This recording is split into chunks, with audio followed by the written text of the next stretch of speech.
The war you thought you knew. You blink, and suddenly you're in a dimly lit room. The air is heavy with the smell of old paper, and oil war maps cover the walls, and a single flickering light bulb hums above. Somewhere outside, distant artillery echoes like a fading heartbeat. And yet, this isn't 1944, it's tonight.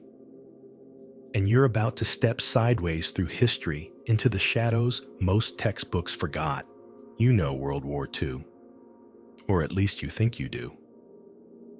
D-Day, Pearl Harbor, Churchill, Patton, Nazis' tanks victory. We've built a story out of it. Good versus evil. Clear lines. Black and white. But what if I told you that tucked beneath all those tidy facts are whispers? Whispers of things that don't make sense. Battles that never happened. Rooms that vanished. Experiments that defy science. Gold that's never been found. A Nazi train full of treasure disappearing under a mountain. A plane landing itself with no one on board. The world's most infamous dictator, possibly escaping justice and living out his days in the Argentine mountains.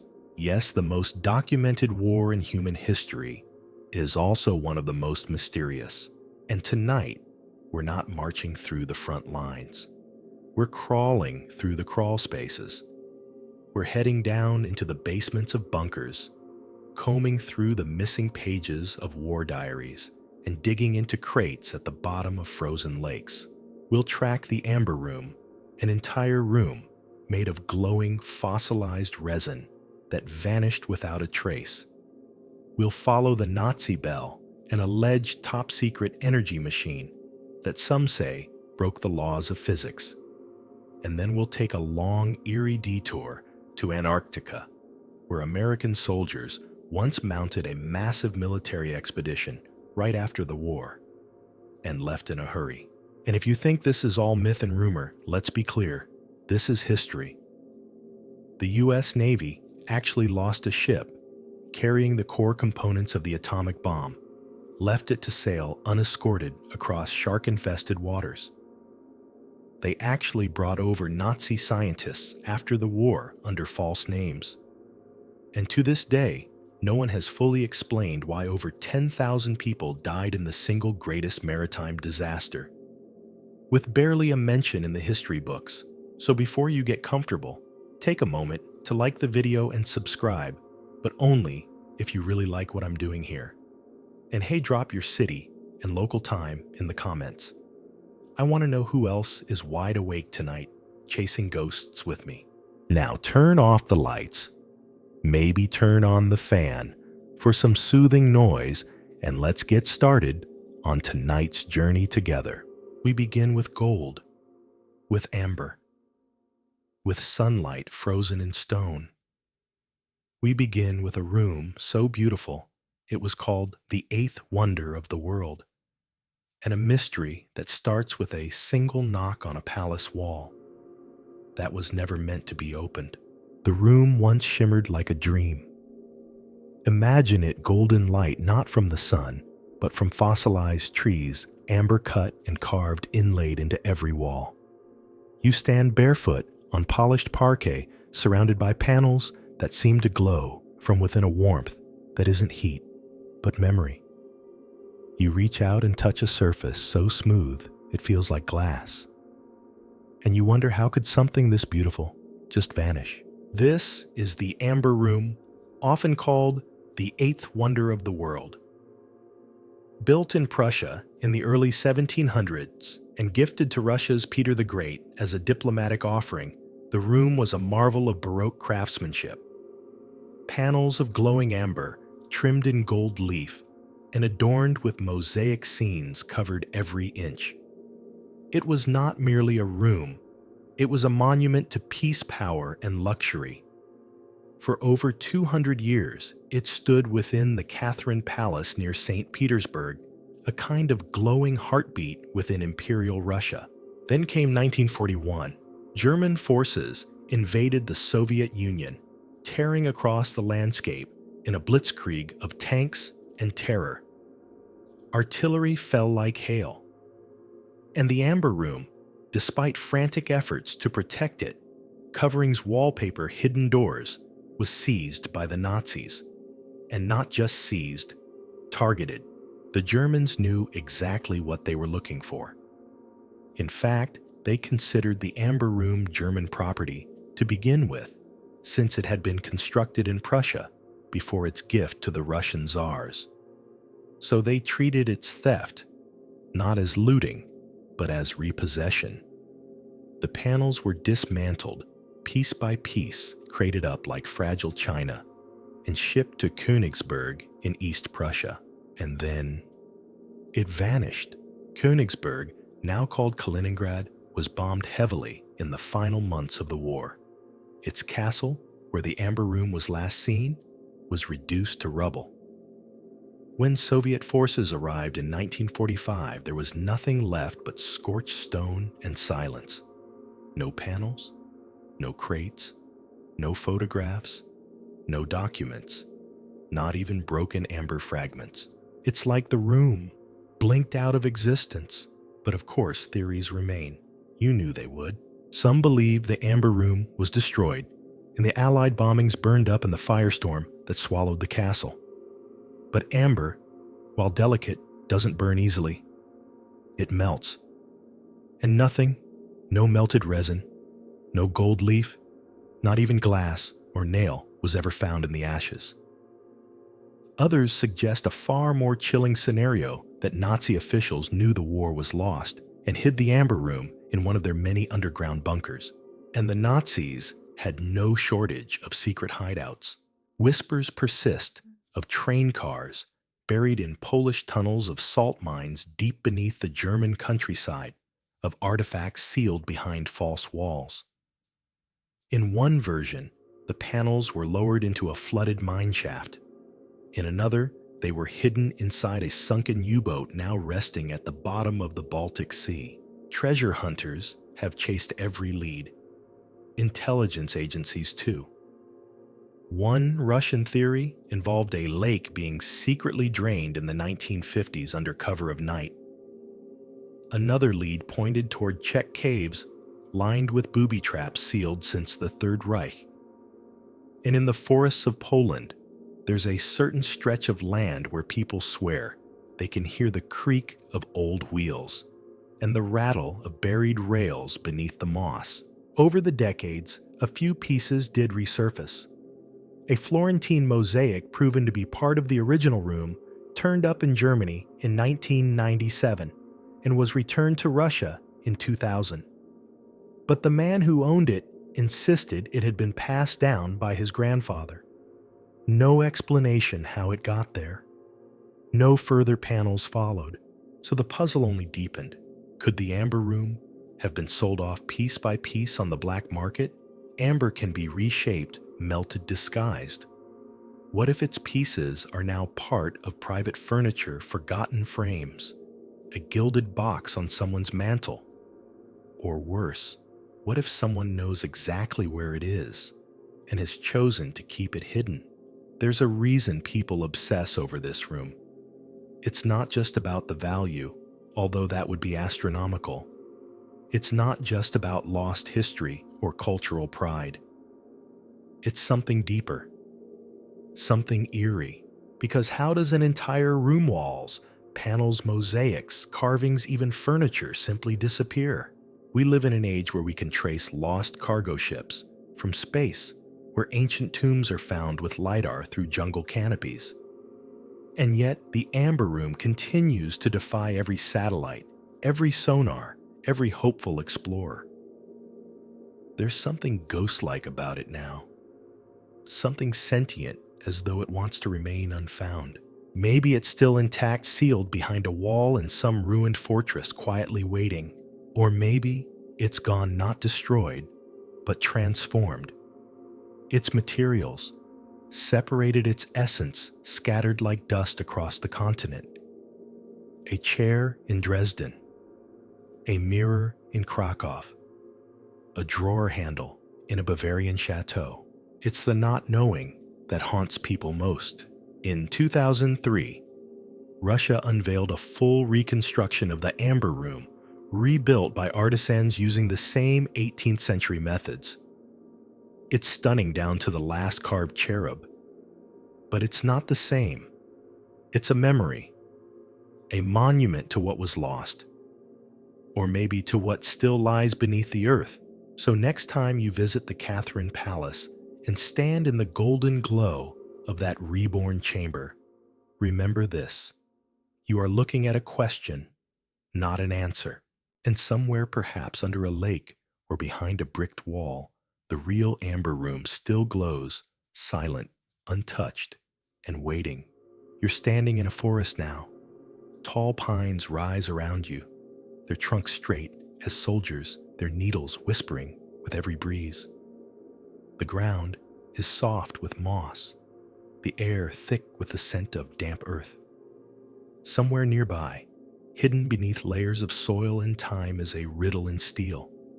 Not a myth, not a legend, but a train, perhaps the most infamous train that never arrived. They call it the Nazi Gold Train. It's one of those stories that starts quietly, a whisper passed between locals, a soldier's half-drunk confession, a scribbled map found in an attic. And then, like all the best mysteries, it grows. Over the years, rumors piled up like the crates supposedly loaded on board, crates full of stolen gold, priceless artwork, religious relics, secret documents, everything the collapsing Reich didn't want the world to see. The story always begins the same way, early 1945, as the Soviet army pushes westward and the Third Reich begins to collapse like a burning cathedral. Nazi officials in Breslau, now Wrocław, Poland, supposedly load a train with treasure. Gold bars, crown jewels, religious artifacts stripped from synagogues, masterpieces torn from museum walls. Some say there were files, blueprints, maybe even experimental weapons. The train was heavily guarded by SS troops and quietly sent south through the forested hills of Lower Silesia. And then, nothing. It never reached its destination. No records, no wreckage, no survivors. The train simply vanished into the earth. But here's where the terrain gets interesting. That region of Poland, known as the Owl Mountains, is laced with a network of tunnels, bunkers, and subterranean chambers carved by the Nazis during the war. These were part of a top-secret construction project known only as Ries, German, for giant. No one knows its full purpose.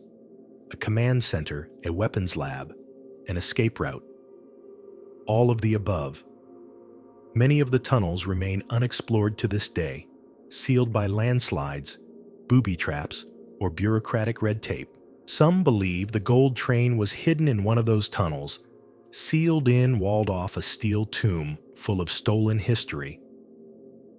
Others think the Nazis diverted it into a specially built cavern, detonated explosives behind it, and left it buried like a modern-day pharaoh's tomb.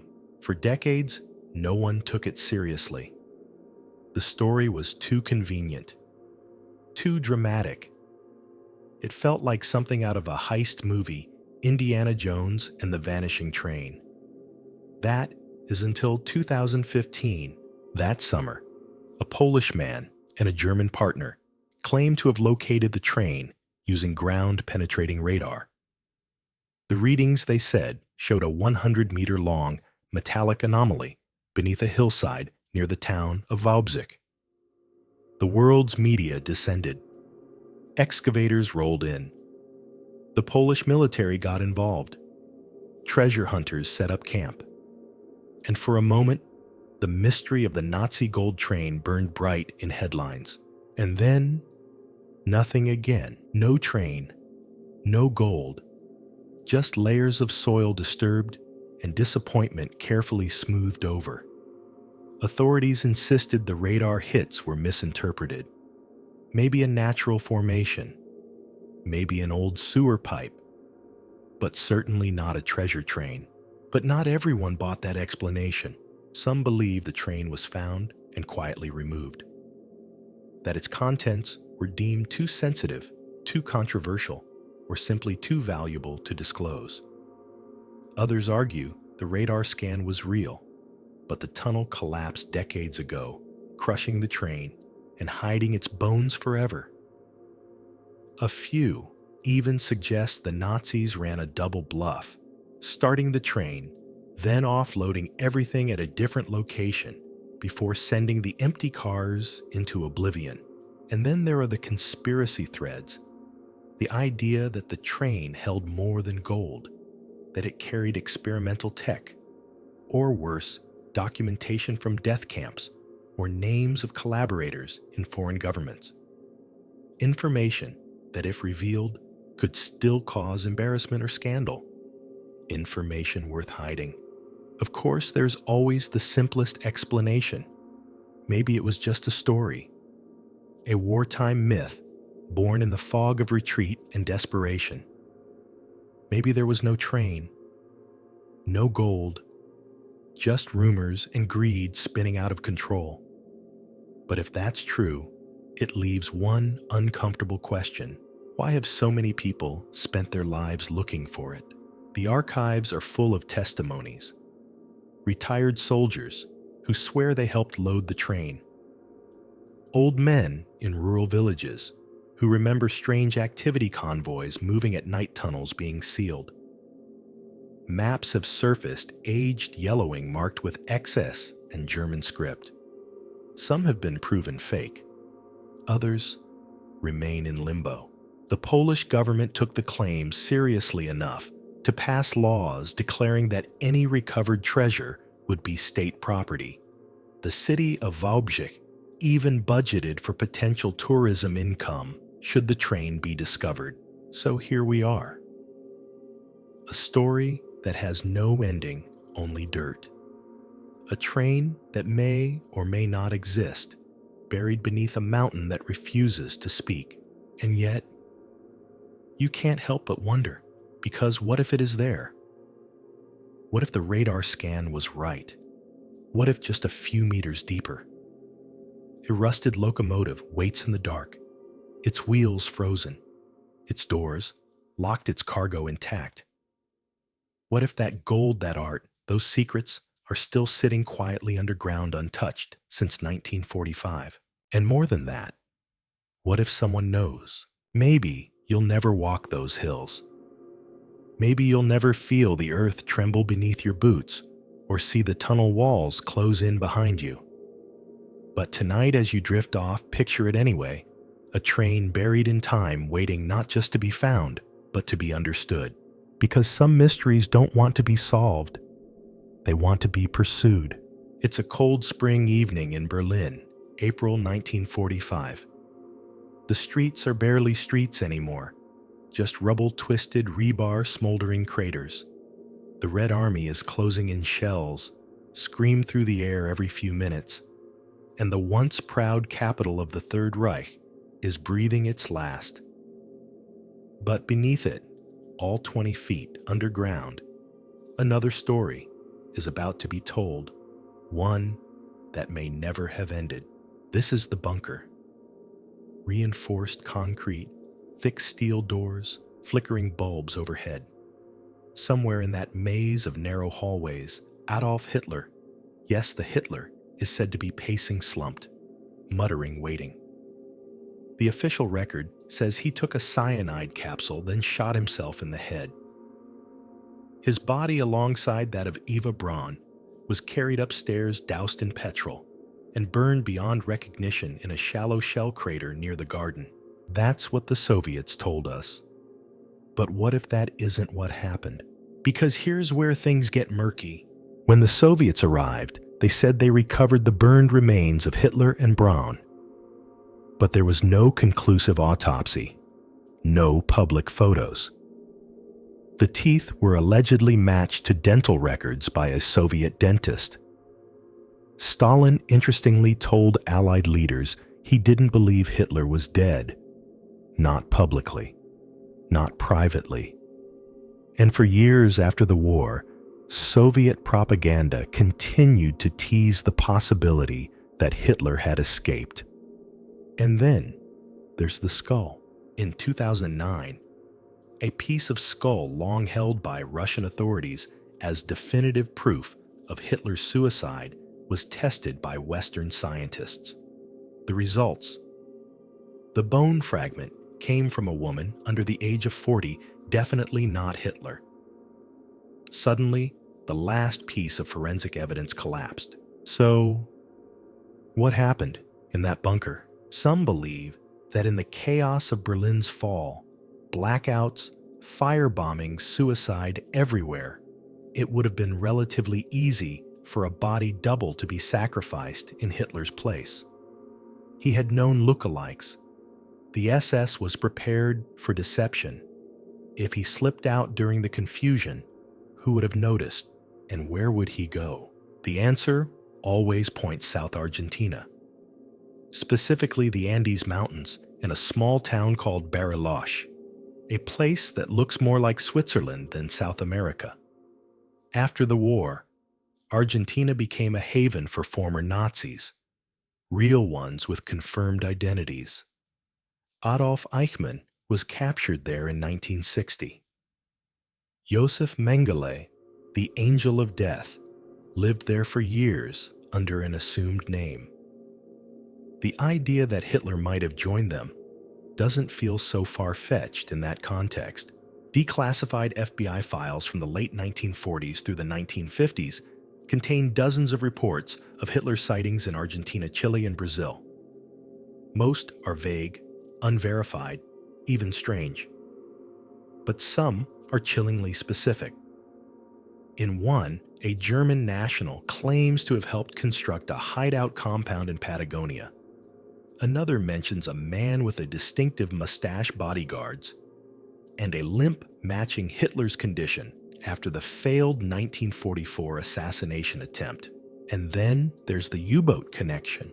Two German submarines, U-530 and U-977, surrendered months after the war ended, showing up off the coast of Mar del Plata, Argentina. No real explanation, no clear mission. Some say they carried high-value passengers who disembarked before surrendering. Speculation. Sure, but strange nonetheless. Still, skeptics are quick to step in, and rightly so. They argue that orchestrating an escape would have required an enormous network: planes documents, impersonators, loyalists willing to die in your place. Could such a crumbling regime, collapsing from the inside, really pull that off? Most historians believe Hitler's mental and physical state was too poor. He was frail, shaking paranoid. He had nothing left to gain by running, and yet, uncertainty lingers. It doesn't help that the Soviets tightly controlled the scene. Western powers never examined the remains. The bunker was sealed. Reports were conflicting. And conspiracy loves a vacuum. But perhaps the biggest mystery isn't whether Hitler escaped. Maybe the real question is why this idea refuses to go away. Is it the human need for closure, for a neat ending, or perhaps the opposite, the psychological pull of unfinished business? Because if Hitler died in the dirt, in the fire, surrounded by defeat, it's over. We can box it up. But if he got away, if justice was never served, then the wound stays open. The story festers. Hollywood loves the idea. So do thriller novelists. But even intelligence agencies seemed unsure. For years after the war, American and British documents still categorized Hitler as missing presumed dead. The presumed part mattered. It meant no one could be entirely sure. And then there's the emotional hook. If the man responsible for so much horror simply disappeared, it rewrites everything we think we know about how justice works, how evil ends. It's uncomfortable, infuriating, fascinating. A few fringe theorists even connect his disappearance to the Nazi Bell Project, arguing that secret science, not submarines, provided the escape. That's a darker rabbit hole we'll climb into later. But whether by science, or boat, or bribed corridor, the image remains Hitler in a quiet alpine house, watching the news, sipping wine, and slipping away into history unpunished. Or maybe he really did die in that bunker, crushed by defeat, surrounded by silence, burned into oblivion. The trouble is, we don't know for sure. And after 80 years, the doubt itself has become part of the story. The empty chair, the blank page. So, you're left with a question whispered in the dark. If the most hated man of the 20th century can vanish without a trace, who else could? You're deep in the forest now, Lower Silesia again, a place that keeps popping up like it's hiding something. And maybe it is. You come to a clearing, and at its center stands a strange structure, tall concrete columns arranged in a perfect circle like the skeleton of a forgotten machine. They call it the Henge. And if the stories are true, it once held one of the most terrifying and mysterious devices ever built, Die Glock the Bell. It's a name that doesn't quite fit. Is it a bell? Harmless, churchy even. But according to the legends whispered through post-war intelligence files and fringe scientific circles, this particular bell didn't ring. It spun, it hummed, it glowed, and it may have bent the very laws of reality. The tale of Die Glock begins not with a blueprint or a witness, but with a journalist, Igor Witkowski, a Polish researcher who claimed in the early 2000s to have uncovered transcripts from a secret SS interrogation. In those documents, a captured Nazi officer named Jakob Sporenberg supposedly described a device so strange it sounded like science fiction, a metallic bell-shaped machine filled with a mysterious red mercury-like substance called Zerum 525. When activated, Die Glock would spin rapidly and emit a blue or violet glow.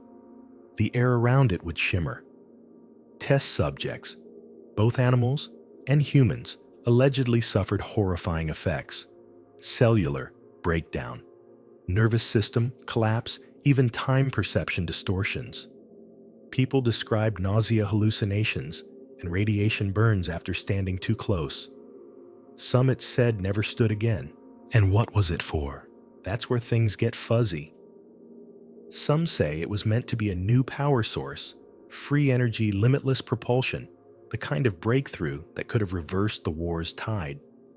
Others think it was a prototype for anti-gravity flight.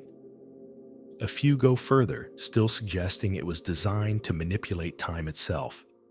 And if that sounds insane, well, maybe it is. But keep in mind, this was the same regime that poured money into V-2 rockets, flying wing sound, cannons, and mind control experiments. Ambition wasn't their weakness. Restraint was. Now here's where the Henge comes in. Located near the Wenceslaus mine in the Owl Mountains, this massive ring of reinforced concrete pillars is the only physical structure that even vaguely matches the descriptions in the Die Glocke story. Some dismiss it as the base for an industrial cooling tower, but others believe it was a test rig designed to suspend the bell while it operated, holding the device steady while the earth below it trembled. The area is littered with remnants of the Rees project, the same one we mentioned in the gold train story. Underground tunnels, reinforced vaults, strange stone foundations. It's the kind of place where secrets go to be buried and stay there. And here's the kicker. No official German documentation ever confirms Die Glock existed. No photos, no recovered parts, not a single blueprint has ever turned up, not in Allied archives, not in Soviet vaults, nowhere. All we have are secondhand reports, intercepted rumors, and the eerie silence of people who, if they knew something, took it to their graves. So why does the story persist? Because of what happened after the war. Operation Paperclip saw dozens of high-ranking Nazi scientists brought to the United States under new names and clean records. Men like Werner von Braun, who helped build the Saturn V rocket that took Americans to the moon. And while most of these scientists were connected to rocketry and aeronautics, some had more unconventional resumes. There are whispers unconfirmed. Of course, that certain paperclip recruits were quietly shuttled into black-budget programs at places like Wright-Patterson Air Force Base, and later, a dusty testing facility in Nevada you might know as Area 51. Could Die Glock or its research have followed them? Could the bell have become the blueprint for something even stranger? Then there's the Kecksburg incident. In 1965, in a quiet Pennsylvania town, residents saw a fireball streak through the sky and crash in the woods. When they arrived at the site, they reported seeing a bell-shaped metallic object partially embedded in the ground. It was covered in strange symbols. The military arrived quickly. They closed off the area, removed the object under a tarp, and never offered a clear explanation. Sound familiar? Skeptics claim it was a Soviet satellite, but witnesses, some of whom were never interviewed until decades later, swear the thing looked like no satellite they'd ever seen. And those symbols, not Cyrillic, not any known language, just unfamiliar. Some researchers connect the dots. What if Die Glock didn't vanish? What if it traveled? What if the thing that crashed in Kecksburg wasn't extraterrestrial, but something homegrown, or at least Reich-grown? There's one more angle to consider, a strange one, and it's the one that keeps people up at night. What if Die Glock worked?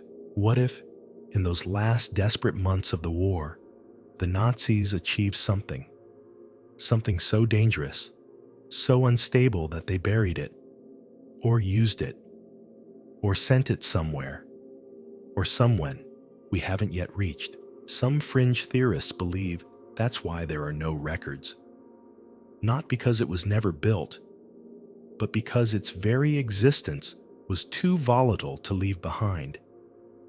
If the bell could manipulate time or gravity or space-time itself, it would have been the ultimate wild card. And wild cards vanish, or are made to. Today, the henge still stands. No signs, no guards, just moss-broken concrete and rumors. Hikers wander past, unaware of what it might have once held. Local kids dare each other to step inside the ring. And the wind whistles between the columns like a memory trying to get out. No wreckage, no papers, no survivors. Just a question shaped like a bell hanging in the air forever. What happens when you push science too far too fast? And it rings back. The tanks were enormous hulking shapes crouched in the mist, their outlines barely visible against the muddy French fields. Trucks rumbled by, kicking up dust. Soldiers shouted orders in clipped accents, their voices crackling over radios. Artillery guns were positioned, tracks left in the soil. Smoke wafted from small fires in the distance. A seasoned Luftwaffe pilot flying overhead might have glanced down and muttered, "The Americans are readying another push." And he would have been completely wrong, because none of it was real. The tanks were rubber. The trucks were inflatable. The soldiers, actors. The noise, just a recording. Welcome to one of the most bizarre and most brilliant operations of World War II, the work of the Ghost Army, officially known as the 23rd Headquarters Special Troops. The Ghost Army was a secret U.S. military unit formed in 1944, with a mission that sounds like something out of a spy novel. deceive, distract, and mislead the enemy, not with guns, but with illusion. These weren't your typical soldiers. They were artists, sound engineers, set designers, and radio operators. Many of them had backgrounds in fashion, advertising, theater, or fine art. Some would go on to become quite famous: Bill Blass, Ellsworth Kelly, and others. But during the war, their paintbrushes became tools of misdirection, and their canvas was the European countryside, their job. To create the illusion of massive Allied forces in places where there were none, and to make the Germans think an attack was coming from the wrong direction. And they were good at it. Really good. They used 4 key tools to pull off their deceptions: visual art, sound design, radio trickery, and good old-fashioned acting. Let's start with the visuals. Inflatable tanks, jeeps, and artillery pieces were hauled into place and arranged just as a real unit might have deployed. Canvas tents were erected. Laundry was hung on lines to make it look like soldiers were living there. Even fake tracks were dug into the ground by dragging logs behind jeeps to simulate armored vehicle movement. From the air, it was convincing. Even from a few hundred feet away, it passed muster. The point wasn't to fool someone standing 5 feet away. It was to confuse reconnaissance planes, scouts, and long-range observers. But they didn't stop at just how things looked. They worked on how things sounded, too. Sound engineers used powerful speakers mounted on trucks to broadcast recordings of military activity, tank engines, revving men, shouting construction sounds, even distant artillery. These recordings had been made during actual battles and were looped with incredible precision. Played over vast open terrain, they could be heard up to 15 miles away. Then came the radio deception, perhaps the most technically clever piece of all. Real military radio operators were trained to mimic the unique handwriting or transmission style of other Allied units. Every radio operator tapped out Morse code in a slightly different rhythm, like a fingerprint. Ghost Army operators studied these rhythms and mimicked them perfectly, creating the illusion that real units were broadcasting from their fake location. And finally, they used themselves. They played the part of soldiers. They strolled through towns in full uniform, dropped deliberate gossip in cafes, spoke loudly about upcoming movements, and spread disinformation like wildfire, always within earshot of known informants or locals sympathetic to the Germans. And it worked. In one of their most daring operations just before the crossing of the Rhine River in March 1945, the Ghost Army faked an entire division of over 30,000 troops using only about 100 men. They set up their inflatable gear-blasted sound effects and ran fake radio chatter. The Germans took the bait, shifted forces to meet the non-existent threat, and the real American divisions crossed elsewhere with fewer casualties than expected.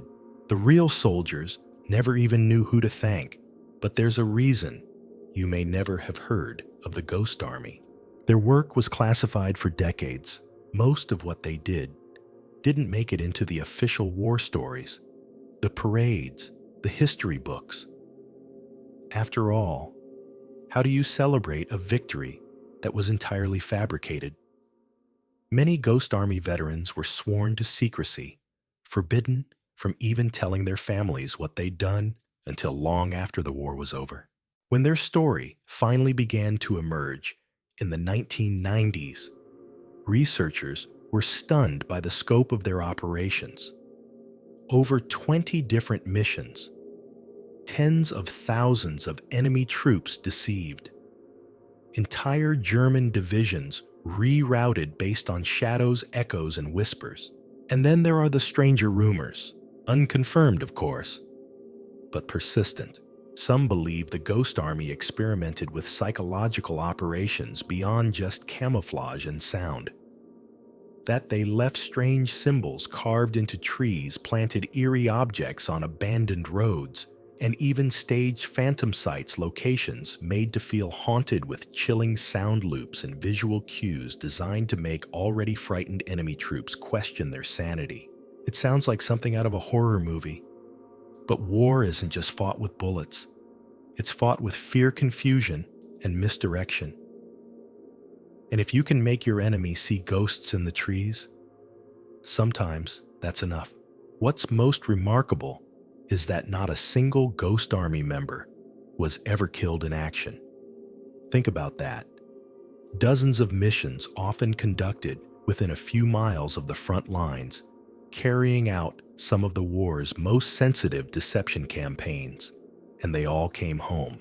Today, you can still see some of their artifacts. A deflated tank stored in a military museum, sketches of fake encampments, reels of audio tape with the crackle of recorded gunfire. But most of their work, like all good illusions, disappeared when the lights came back on. The fields they filled with ghosts are just quiet farmland now. There are no markers, no statues, no plaques telling you that once upon a time artists won a battle without firing a shot.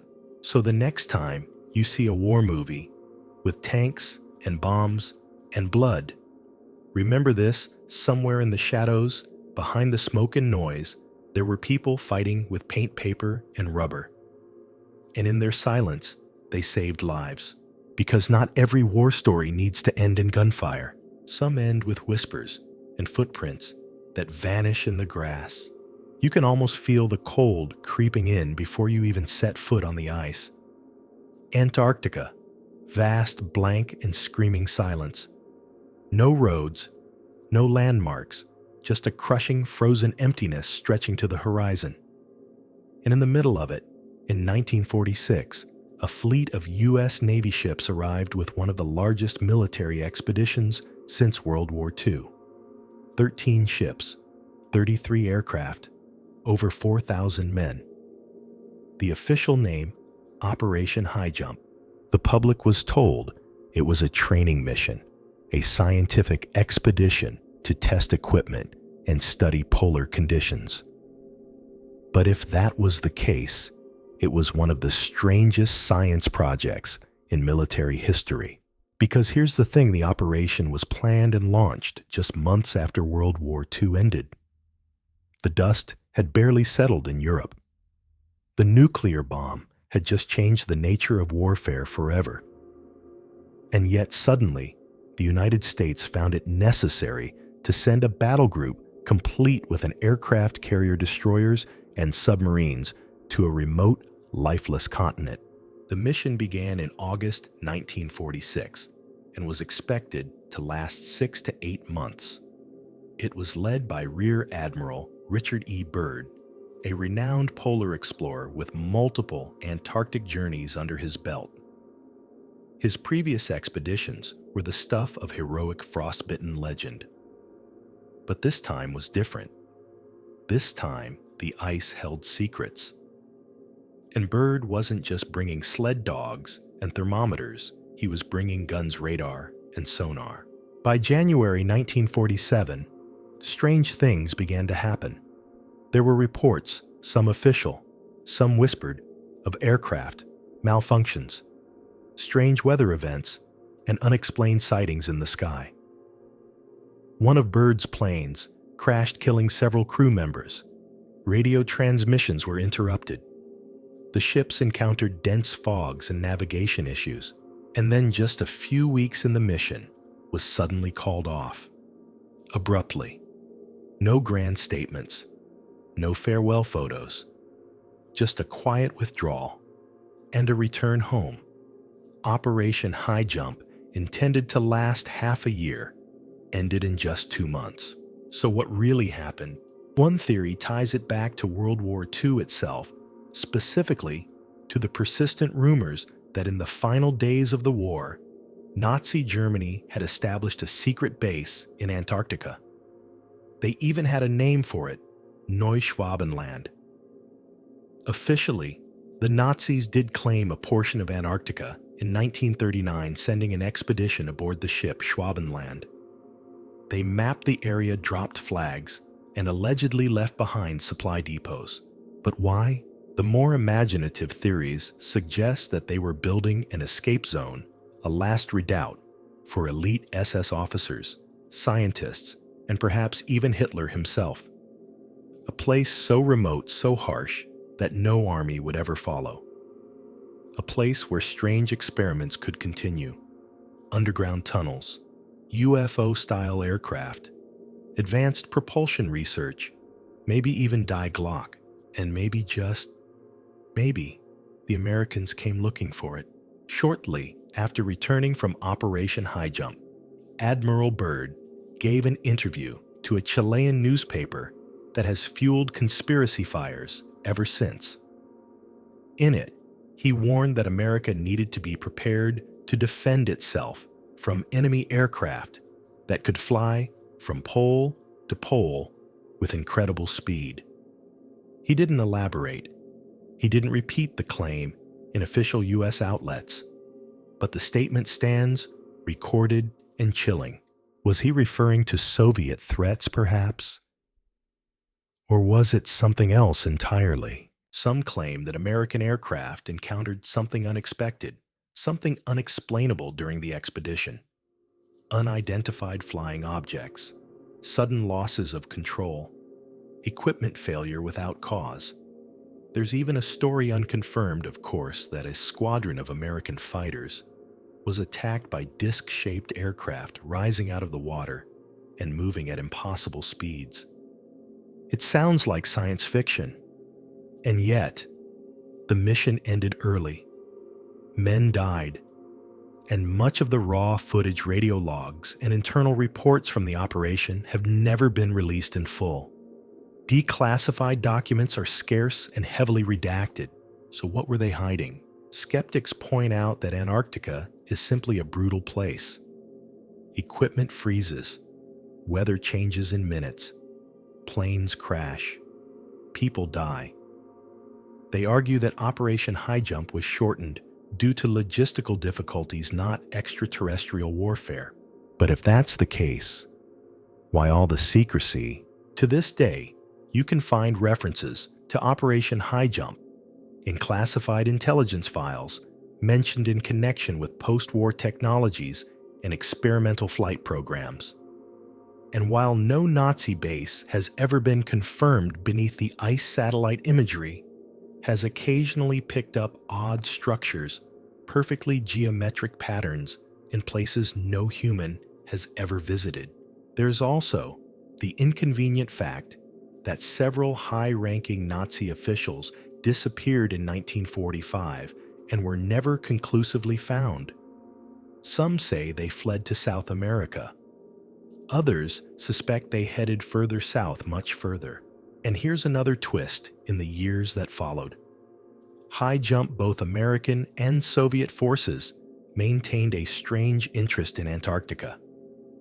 Quiet research stations, limited access, international treaties that restrict military activity, a frozen stalemate. If there was ever a time to hide something, technology records, or even people, Antarctica would be the place to do it. And so, Operation High Jump remains a blank page in military history. A massive, resource-intensive mission, launched with vague goals and ended with even vaguer explanations. Was it a cold weather drill, a geopolitical flex, a confrontation with a secret enemy, or was it something more? Maybe the men who went south found nothing but ice wind and the occasional creaking glacier. Maybe they found something else, something they couldn't explain, couldn't fight, and couldn't afford to reveal. And if they did, maybe it's still down there. Somewhere under the endless snow in a cavern warmed by geothermal heat, something waits. A remnant of war, a machine, a refuge, a silence too deep to break. And all we're left with are old maps, lost footage, and the distant echo of Admiral Byrd's warning. An enemy with technology beyond our own, flying from pole to pole with incredible speed. The jungle doesn't like to give up its secrets. Everything here is overgrown, damp, and tangled. The air is thick with moisture, and every step feels like a descent into another world. Somewhere beneath these trees, they say, lies a treasure so vast it defies belief. Crates of gold bars stacked like bricks, gem-encrusted chalices, Buddhist relics, and ivory statues stolen from temples and palaces across Asia. They call it Yamashita's gold, and it may still be out there waiting in the silent dark of a booby-trapped cave in the mountains of Luzon. The story begins at the end of the war when Japan's empire was unraveling. The Allies were closing in on the Pacific front island by island, and with every retreat, Japanese forces left behind not just weapons, but loot. Years of systematic plundering had filled entire ship holds with the spoils of conquest. From the fall of Singapore to the occupation of Burma and the sacking of Chinese banks and monasteries, the Imperial Japanese Army stripped wealth on an unimaginable scale. And according to persistent accounts, much of that wealth never made it back to Tokyo.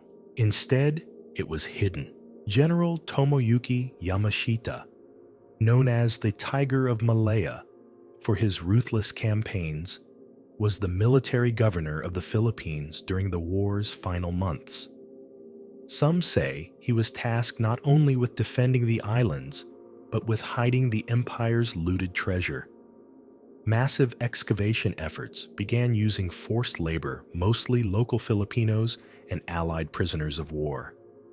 They carved out tunnels, caves, and vaults deep in the mountainous jungle. Then, after the treasure was sealed away, the workers were executed. No witnesses, no maps, only silence. When Yamashita surrendered to American forces in 1945, the gold was nowhere to be found. And that's where the legend takes root.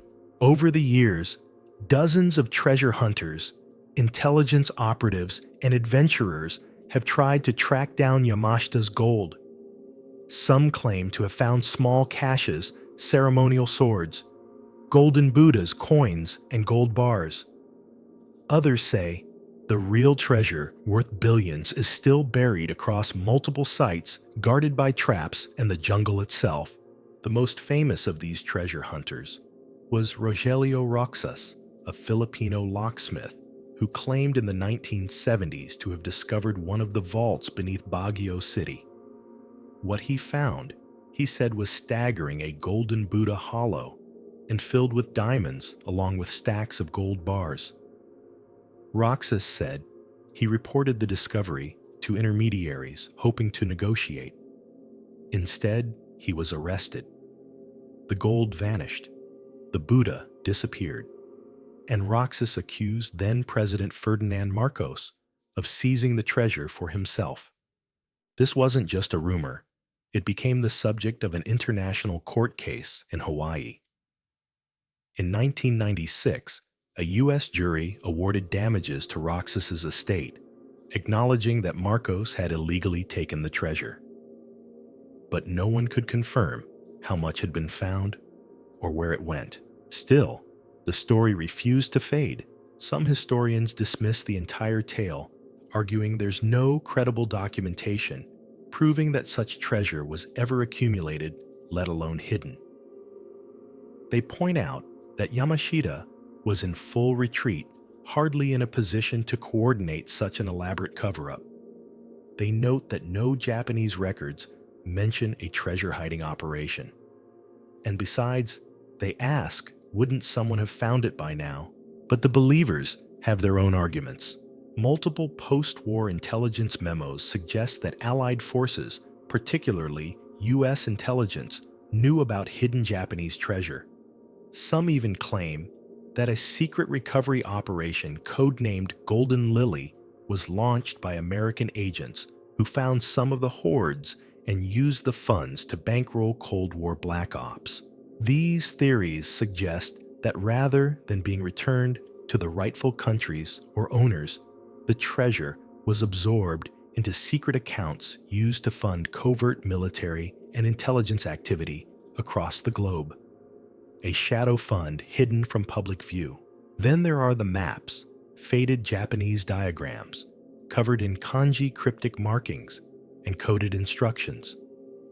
Many have surfaced over the years, most dismissed as fakes.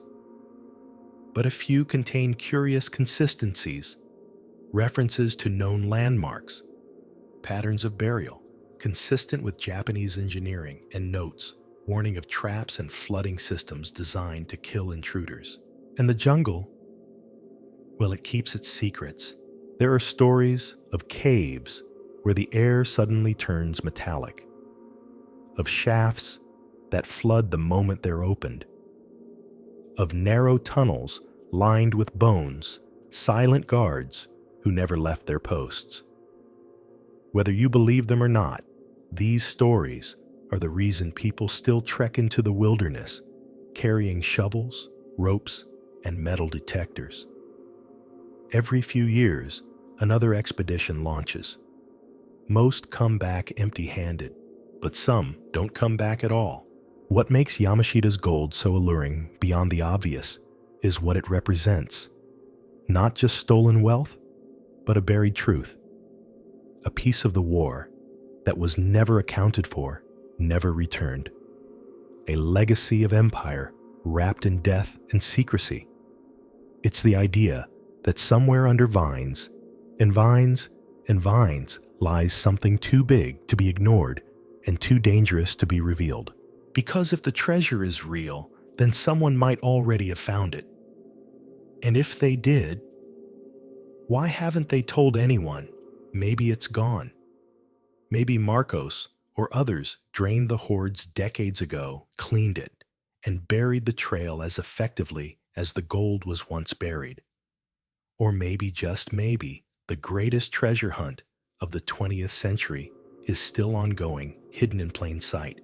There's something chilling about that idea that the real legacy of the war isn't a monument or a battlefield, but a cave somewhere in the jungle with a rusted trapdoor and a mechanism that's still waiting to snap shut. So tonight, as you drift off, imagine the sound of machetes slicing through the underbrush. Picture the flashlight beam cutting through darkness, catching the glint of something gold behind a curtain of cobwebs. Imagine standing in that chamber, ankle deep in forgotten history, and realizing that no one's heard from this place in 80 years. And then ask yourself, would you leave it there, or would you take it and vanish? It starts in candlelight in a room lined with stone. Shadows flicker on old wooden beams. Runes are etched into the walls, not decorative, but deliberate. A black sun is carved into the floor. A circle of SS officers, some in uniform, some in ritual garb, stand silent as a chant begins. It's not the opening scene of a horror film. It's not even a legend. It's part of a documented, though deeply unsettling chapter of World War II history. And its name, the Ahnenerbe. The word itself is a mouthful, Deutsches Ahnenerbe, Forschungs- und Lehrgemeinschaft, which loosely translates to the Ancestral Heritage Research and Teaching Society. Founded in 1935 by Heinrich Himmler, head of the SS, the Ahnenerbe was a research institute like no other. Its mission, at least on paper, was to study the history and cultural accomplishments of the so-called Aryan race.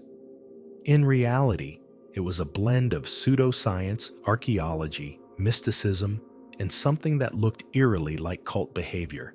While Hitler focused on tank strategy and speeches, Himmler had his eyes on something older. He believed that ancient civilizations held lost knowledge, knowledge that had been hidden, suppressed, or stolen. The roots of the German people, he claimed, stretched back to a mythic golden age, perhaps tied to Atlantis, Hyperborea, or the Norse gods. And the Ahnenerbe was tasked with proving it, so they went looking. They traveled across Europe, digging through ruins, measuring skulls, collecting artifacts. They sent teams to Tibet to search for traces of Aryan ancestors, to Karelia in northern Russia to study ancient symbols and stone carvings, to the Middle East, hoping to trace the origins of the Indo-European language. These weren't normal expeditions. They were cloaked in secrecy, often protected by armed SS units, and almost always framed around proving racial superiority. But this wasn't just about anthropology. At the heart of the Ahnenerbe's activities was something darker, a belief that history had been distorted, and that by reclaiming it, the Third Reich could rewrite the future. Himmler saw himself as a kind of high priest, a custodian of forgotten truth. He wanted more than control. He wanted spiritual dominion. At Wewelsburg Castle in Westphalia, Himmler established what he believed would become the spiritual center of the SS. The castle was redesigned with occult symbols, black suns, runic inscriptions, and a crypt-like chamber called the Hall of the Dead. Inside that hall, it said ceremonies were held to induct SS officers into a knightly order inspired by Arthurian legend, Teutonic myth, and pure invention. Rituals were performed, fire was used, silence was mandatory. Historians still debate how seriously these rituals were taken. Some argue they were symbolic, designed to build elite loyalty and psychological control. Others believe there was a genuine attempt to tap into supernatural forces to summon power beyond bullets and bombs. And there are even stranger stories. Some claim that the Ahnenerbe conducted experiments involving sound frequencies, attempting to unlock hidden abilities or trigger emotional responses. Others mention efforts to locate the Spear of Destiny, the lance said to have pierced the side of Christ, believed by some to bestow invincibility. Hitler, according to several sources, was obsessed with it, and it did curiously disappear from Vienna around the time of the Nazi annexation of Austria. Then there are the rumors of ancient manuscripts, alchemical texts, lost grimoires, diagrams of energy vortices, and forgotten machines. Many were reportedly seized from monasteries, private collections, or libraries. Some made their way into the Ahnenerbe archive. Others vanished, presumed hidden, destroyed, or perhaps still waiting to be found. After the war, Allied forces raided Wewelsburg and other SS strongholds. What they found was strange. Ritual chambers, esoteric carvings, and vaults filled with confiscated relics. But many documents had already been removed or destroyed. A fraction of the Ahnenerbe's records survive today. The rest locked away in forgotten boxes, or perhaps buried beneath layers of Cold War bureaucracy. But here's the question that refuses to die. Did they find something? Was all this obsession with myth and power just delusion and theater? Or did the Ahnenerbe actually uncover knowledge that had been lost for centuries? Some researchers believe they were on the verge of breakthroughs, not in magic, but in fringe science, alternate energy sources, mind control techniques, advanced acoustics, maybe even early explorations of what we now call parapsychology. And if that's true, what happened to those discoveries? Did they die with the Reich, or were they inherited? There are those who claim that after the war, intelligence agencies from the US and Soviet Union swept in, collecting not just scientists, but ideologies. Projects like Operation Paperclip and Soviet equivalents brought former Ahnenerbe researchers into Cold War programs. Suddenly, the line between historical curiosity and psychological warfare blurred. MK Ultra Project Stargate, Soviet mine training experiments. Could they have roots in the rituals and obsessions of Himmler's pet project? That may never be known. Today, the Ahnenerbe remains one of the strangest artifacts of World War II, a research institute that wasn't about understanding the past, but about remaking it. Their legacy is one of distortion, delusion, and danger, but also perhaps of questions we still don't know how to ask. Because when you mix myth with power, belief with ambition, and history with secrecy, you get something that's no longer just a story. You get something that lingers, and so Wewelsburg still stands. Quiet, museum-like, sanitized. But if you listen closely in the Hall of the Dead, you might still hear echoes. Not of ghosts, but of men convinced they could shape the world with forgotten knowledge and blood-bound loyalty. In the end, the Ahnenerbe may not have summoned the supernatural, but they did summon something terrifying, the idea that science and myth, when twisted together, can justify anything. And some of that darkness never went away. It slipped out of the harbor like a ghost in the mist. The sea was still, the air cool, and the sky black, but for a scattering of stars. There was no fanfare, no trumpet of departure, just the low mechanical hum of diesel engines and the quiet confidence of men who had done this before. This was U-47, one of Germany's most successful submarines in World War II. Sleek, deadly, and captained by the infamous Günther Prien, she was a symbol of Nazi naval prowess. And then in March 1941, she vanished. No wreckage, no survivors, no distress call, just silence. But U-47 wasn't just any U-boat. In her short but ferocious career, she had become a legend. Her most famous mission came just 6 weeks into the war. On the night of October 13, 1939, U-47 infiltrated the heavily defended British naval base at Scapa Flow, an act considered nearly impossible at the time. She crept past torpedo nets and patrol boats, slipped into the bay like a shadow, and sank the HMS Royal Oak, a British battleship, killing over 800 men. When Prien returned to Germany, he was celebrated as a national hero. U-47 was immortalized in Nazi propaganda. She became a symbol of the Kriegsmarine's stealth and might, a steel predator lurking beneath Allied shipping lanes. Over the next year and a half, she racked up over 30 confirmed kills, merchant vessels, tankers, and warships. More than 160,000 tons of Allied shipping lost to a single submarine. And then March 7, 1941, radio silence. Her last confirmed transmission had come the day before, reporting nothing unusual. She was believed to be operating in the North Atlantic part of the Wolfpack tactics used by the German Navy to strangle Britain's supply lines. The British destroyer, HMS Wolverine, claimed to have engaged and possibly sunk a U-boat in the area. Official wartime records eventually attributed the kill to U-47, but something didn't add up. Post-war analysis of naval records and timing cast doubt on Wolverine's claim. The timing didn't match. The location was off.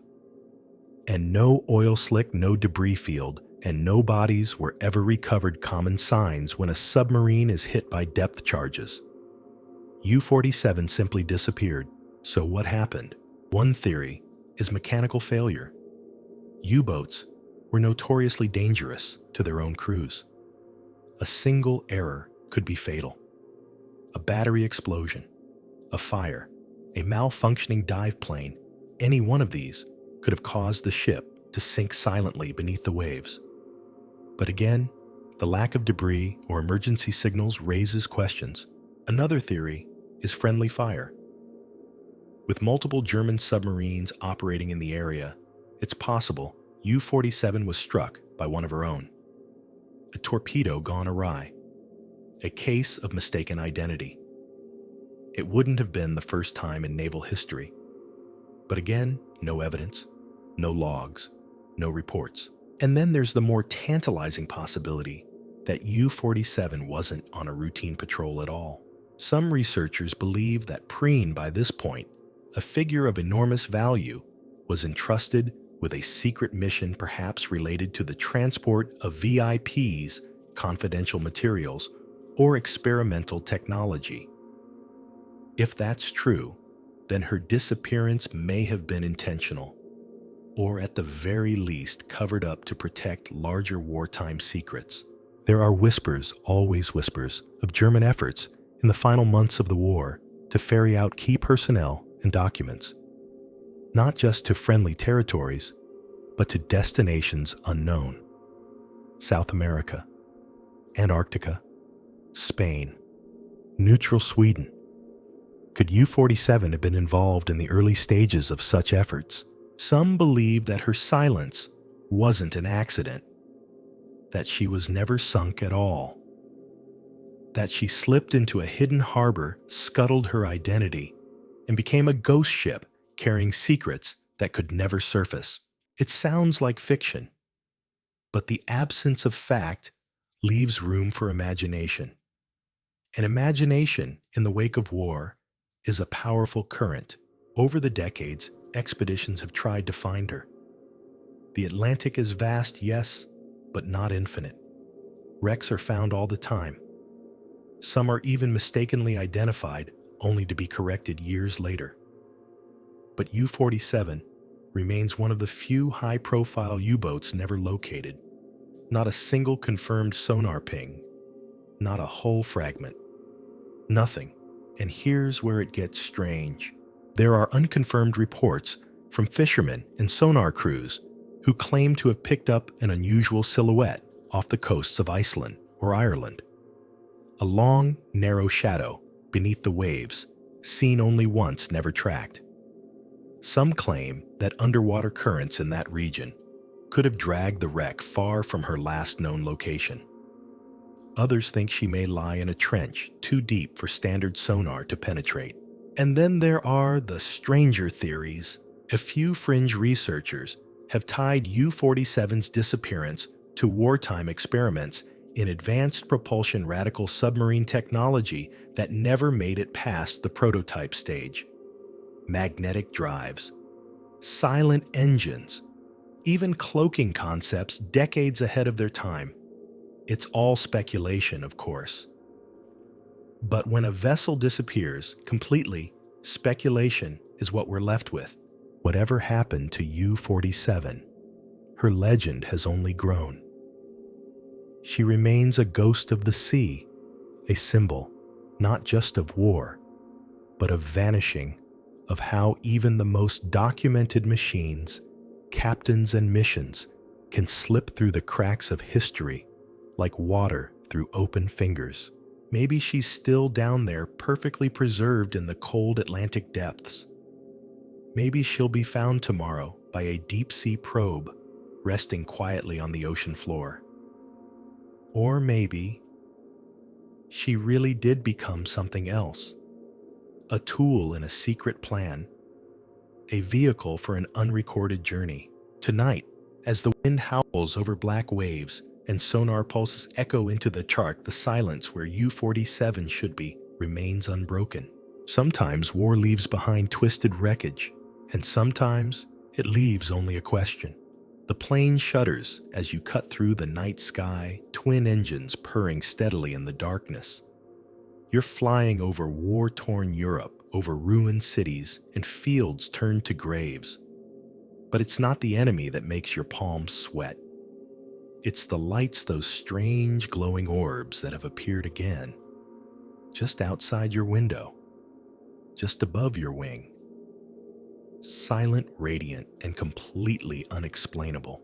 They were called Foo Fighters, a name born of frustration, sarcasm, and a little dark humor.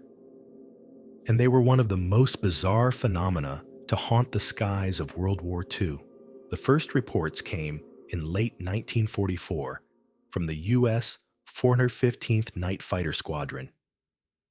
These were seasoned pilots, flying high-risk missions through enemy territory, trained to remain calm under fire and to dismiss superstition. But what they saw defied training and defied explanation. Glowing spheres, orange or red, flying in formation alongside their aircraft. Sometimes they danced around the planes, hovering near the wing, keeping perfect pace, faster than any known aircraft, more agile than any bird.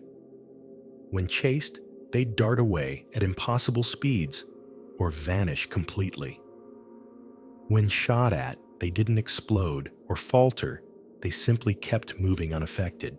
At first, pilots thought they were a new German weapon, maybe a guided flare or some kind of radio-controlled drone. The technology seemed far-fetched, but this was a war full of surprises.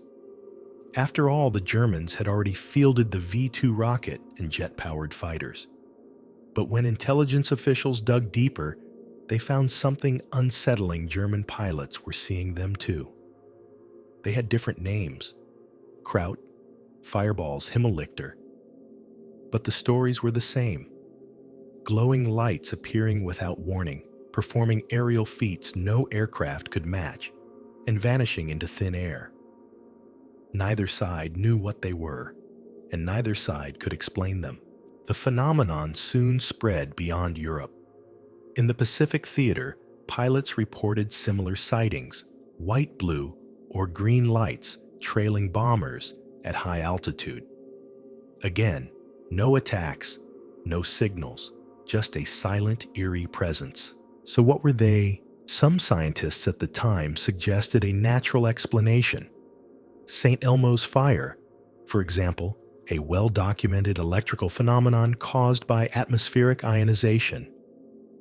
But St. Elmo's fire doesn't move at high speed, doesn't fly in formation, and doesn't dodge aircraft like a trained pilot.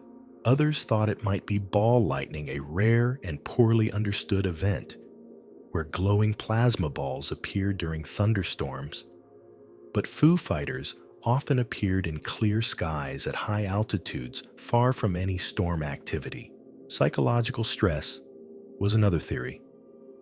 Pilots under pressure, short on sleep, tricked by their own brains. Hallucinations in the cockpit. But that doesn't explain how multiple pilots in different planes on different missions all saw the same thing and described it in nearly identical ways. After the war, the U.S. military conducted informal investigations. Declassified documents show that the Foo Fighters were taken seriously, at least for a while. The possibility of secret enemy tech, especially Soviet or captured German technology, couldn't be ruled out. But as the Cold War intensified and new threats emerged, interest in the phenomenon faded from the official record. Unofficially, however, the mystery endured. Some UFO researchers point to the Foo Fighters as one of the earliest modern sightings of unexplained aerial phenomena. Decades before Roswell or Area 51, there were these lights, silent, nimble, and seemingly intelligent. And unlike later UFO accounts, these weren't from civilians or weekend stargazers. These were military pilots flying state-of-the-art aircraft, trained to recognize everything in the sky, and baffled by what they saw. Could the Foo Fighters have been a precursor to something more? It's worth noting that the term UFO didn't even exist yet. The concept of extraterrestrial visitors was still mostly confined to pulp novels and radio serials. These pilots weren't primed to see aliens. They were seeing something and doing their best to describe it without a frame of reference. And what makes the Foo Fighters even more compelling is what they didn't do. They didn't attack. They didn't interfere with missions. They didn't issue warnings or demand contact. They simply appeared, observed, and vanished, as if watching. That pattern has led some to speculate that these objects, if they were intelligent, were scouts. observers. Drones perhaps sent to monitor the conflict below without intervention. After all, what better moment to study human behavior than during our most destructive war? Others suggest that the Foo Fighters weren't visitors at all, but products of the war itself. Perhaps weapons experiments that produced unintended atmospheric anomalies. Or maybe projections of intense electromagnetic energy stirred up by the chaos of industrial-scale conflict. And then there are theories even stranger. Some researchers have tried to link the Foo Fighters to other wartime oddities, like Die Glock, the rumored Nazi bell device. Could the strange glowing spheres be side effects of some failed or successful experiment in exotic propulsion or field manipulation? Could what pilots saw have been ripples of energy from technologies we never publicly acknowledged? Of course, there's no proof, just stories, dozens of them, from men who flew into fire and lived to tell tales of lights in the sky that moved like thoughts and vanished like dreams. As the years passed and the world moved on, the Foo Fighters faded into the footnotes of history. When people think of World War II, they think of Normandy, Stalingrad, Midway, not ghostly lights dancing over bomber wings. But if you ask those old pilots, many of them will tell you the same thing. They saw something, and it wasn't ours, and it wasn't theirs. So now, tonight, with the hum of the fan, like an old propeller blade, and the darkness outside as deep as wartime sky, imagine you're in that cockpit. You glance out your side window, and there it is, a glowing orb, silent, following. You blink, it's gone. But you remember, and you always will. The sky was clear that night over western Pennsylvania, December 9th, 1965. Cold air clung to the ground like a second skin. Families were finishing dinner. The sun had just dipped beneath the horizon, and in the town of Kecksburg, the evening seemed to be settling into its usual winter stillness. Then, without warning, the sky lit up. It wasn't a shooting star. Witnesses across 6 U.S. states and parts of Canada reported a flaming object streaking across the heavens, an intense fireball, glowing orange with a trail of sparks moving low and fast. Some said it rumbled. Others swore it seemed controlled, like it wasn't just falling. It was guiding itself, and then it vanished down into the woods on the outskirts of Kecksburg. Within minutes, people were running toward the site. What they found, or thought they found, would become one of the strangest unsolved incidents in American history. A story of an acorn-shaped object, a military response that came out of nowhere, and a cover-up that still has people whispering 6 decades later. They call it the Kecksburg incident. Local fireman James Mays was one of the first on the scene. According to his account, and echoed by several others, the object was partially buried in the ground, still warm and unlike anything he'd seen. Roughly the size of a compact car shaped like a bell, or an acorn with strange writing around the base characters that looked more like hieroglyphs than any known language. It wasn't glowing. It wasn't crackling with energy.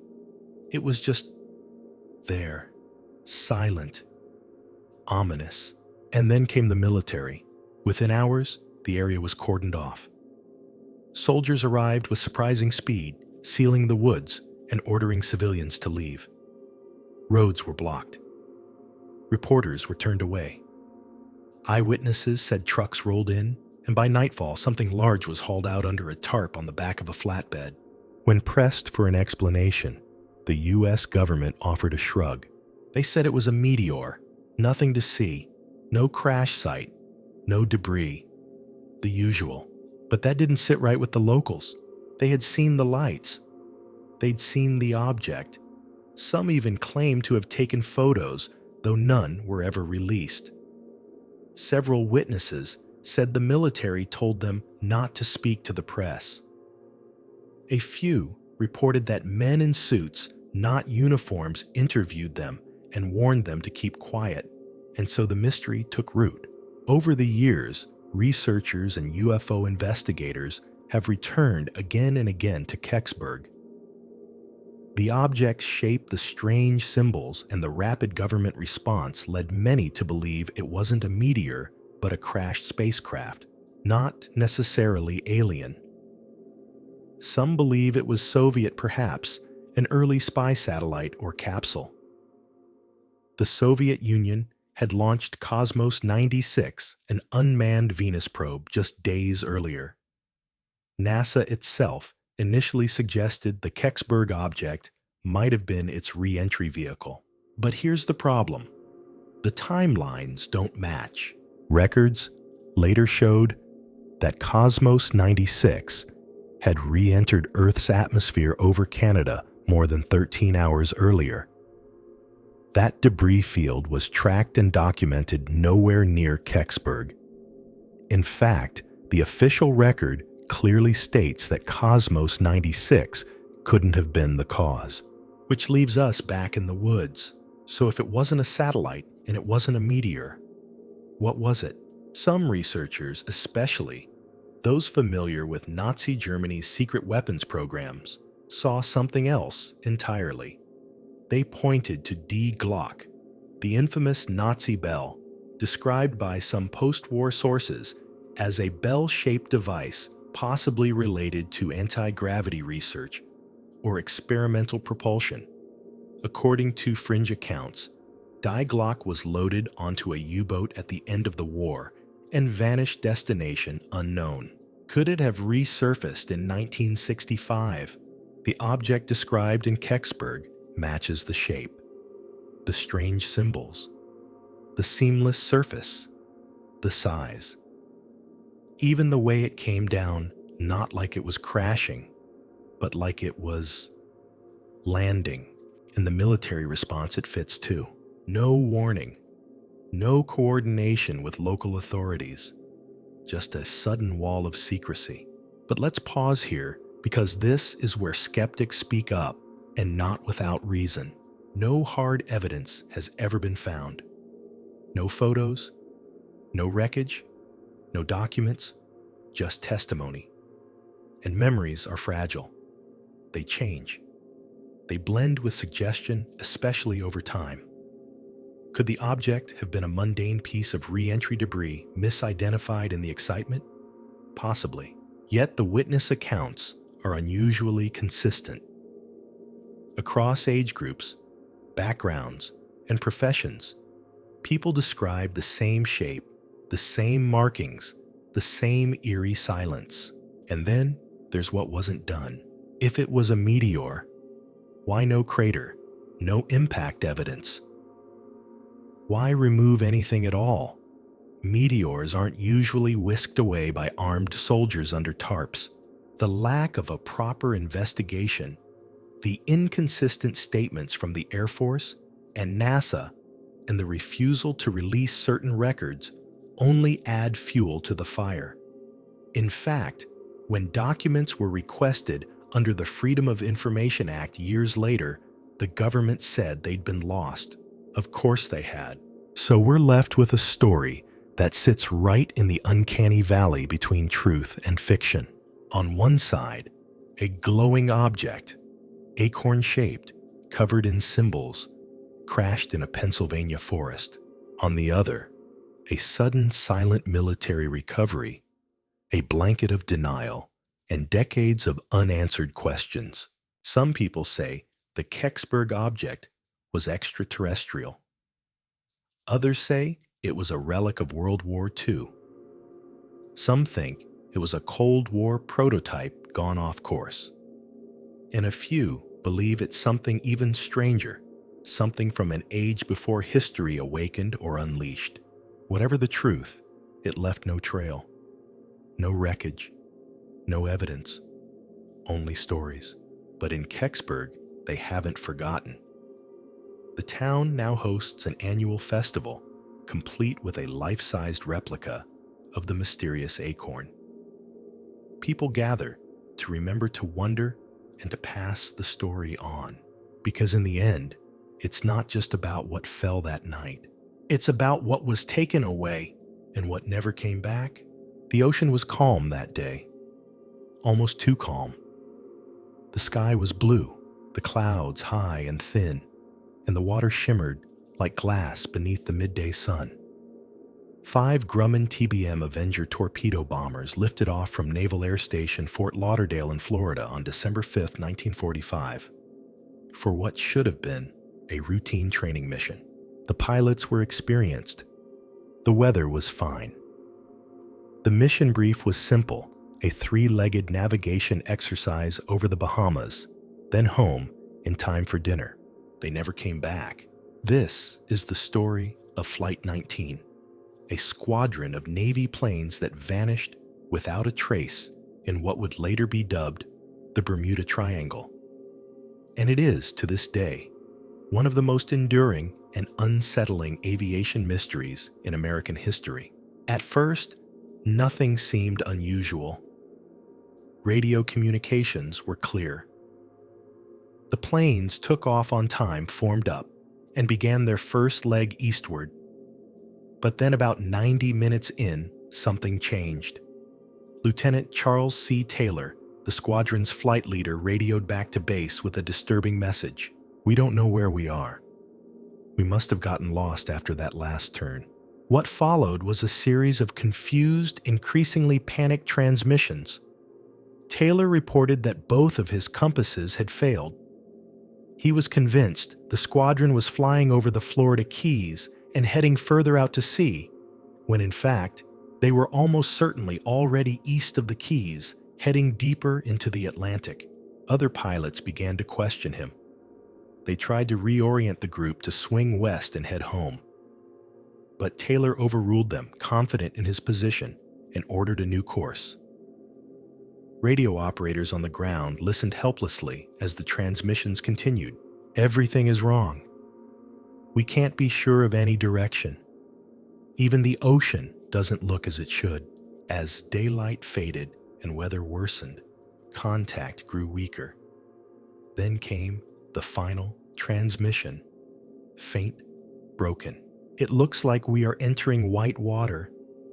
We're completely lost." And then nothing. The Navy launched a massive search and rescue operation, one of the largest ever at the time. Hundreds of aircraft scoured the skies. Ships combed the sea, but not a single piece of wreckage was found. No oil slick, no bodies, no life jackets, no sign that the planes had ever existed. Adding to the strangeness, one of the rescue planes, a PBM Mariner sent to locate Flight 19, also disappeared, along with all 13 men aboard. A nearby ship reported seeing a massive explosion in the sky around the time the Mariner vanished. But again, no debris, no trace. So what happened?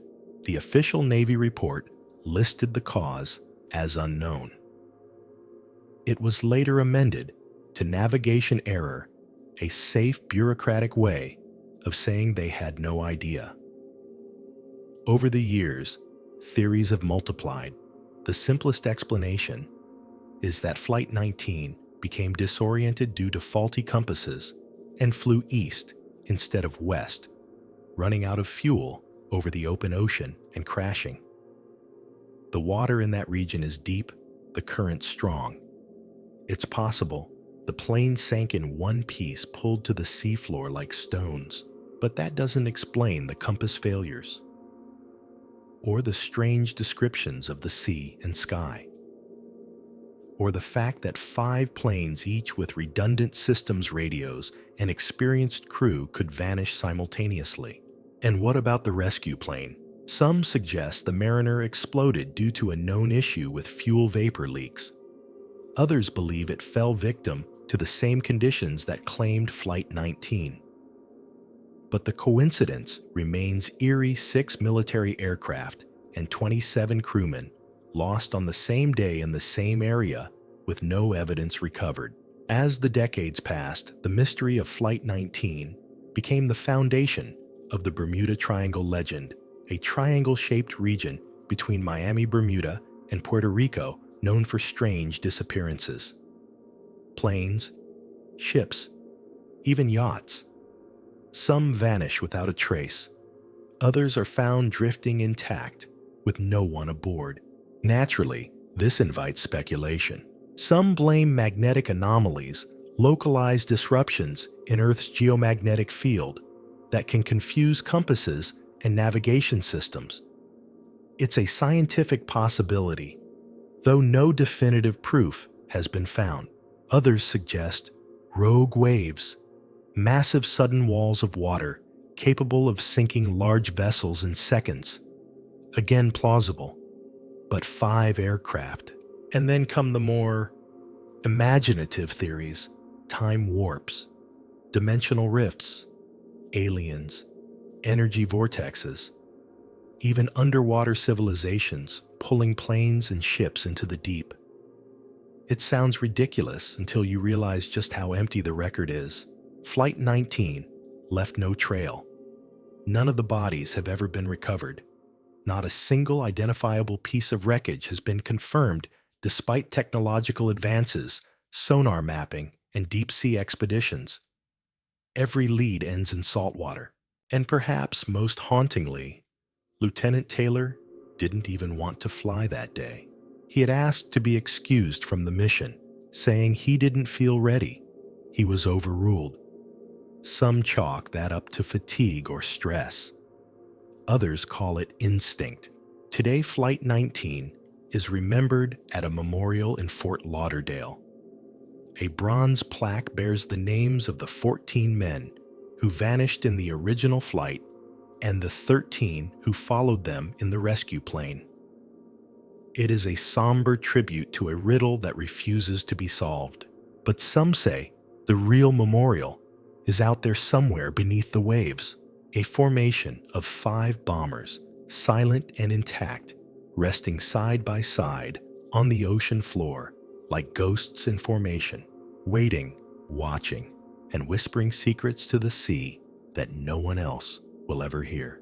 So, as you lie here tonight, eyes closed, listening to the soft hum of nothing in the dark, imagine this: you're flying steady over calm water. The sun is low. The instruments go quiet. The horizon shifts. The air turns still. And then the sky opens, and you're gone. The music still drifts through time, warm, brassy, and full of longing. You've heard it before. In the Mood, Moonlight Serenade, Tuxedo Junction. It's the sound of a nation at war, of jitterbug nights and letters sent home. The man behind that music was more than a band leader. He was a symbol, a walking morale boost. The kind of icon who didn't carry a rifle but still went to the front lines. And then one winter day in 1944, he boarded a plane and disappeared. This is the mystery of Glenn Miller and the flight that never arrived.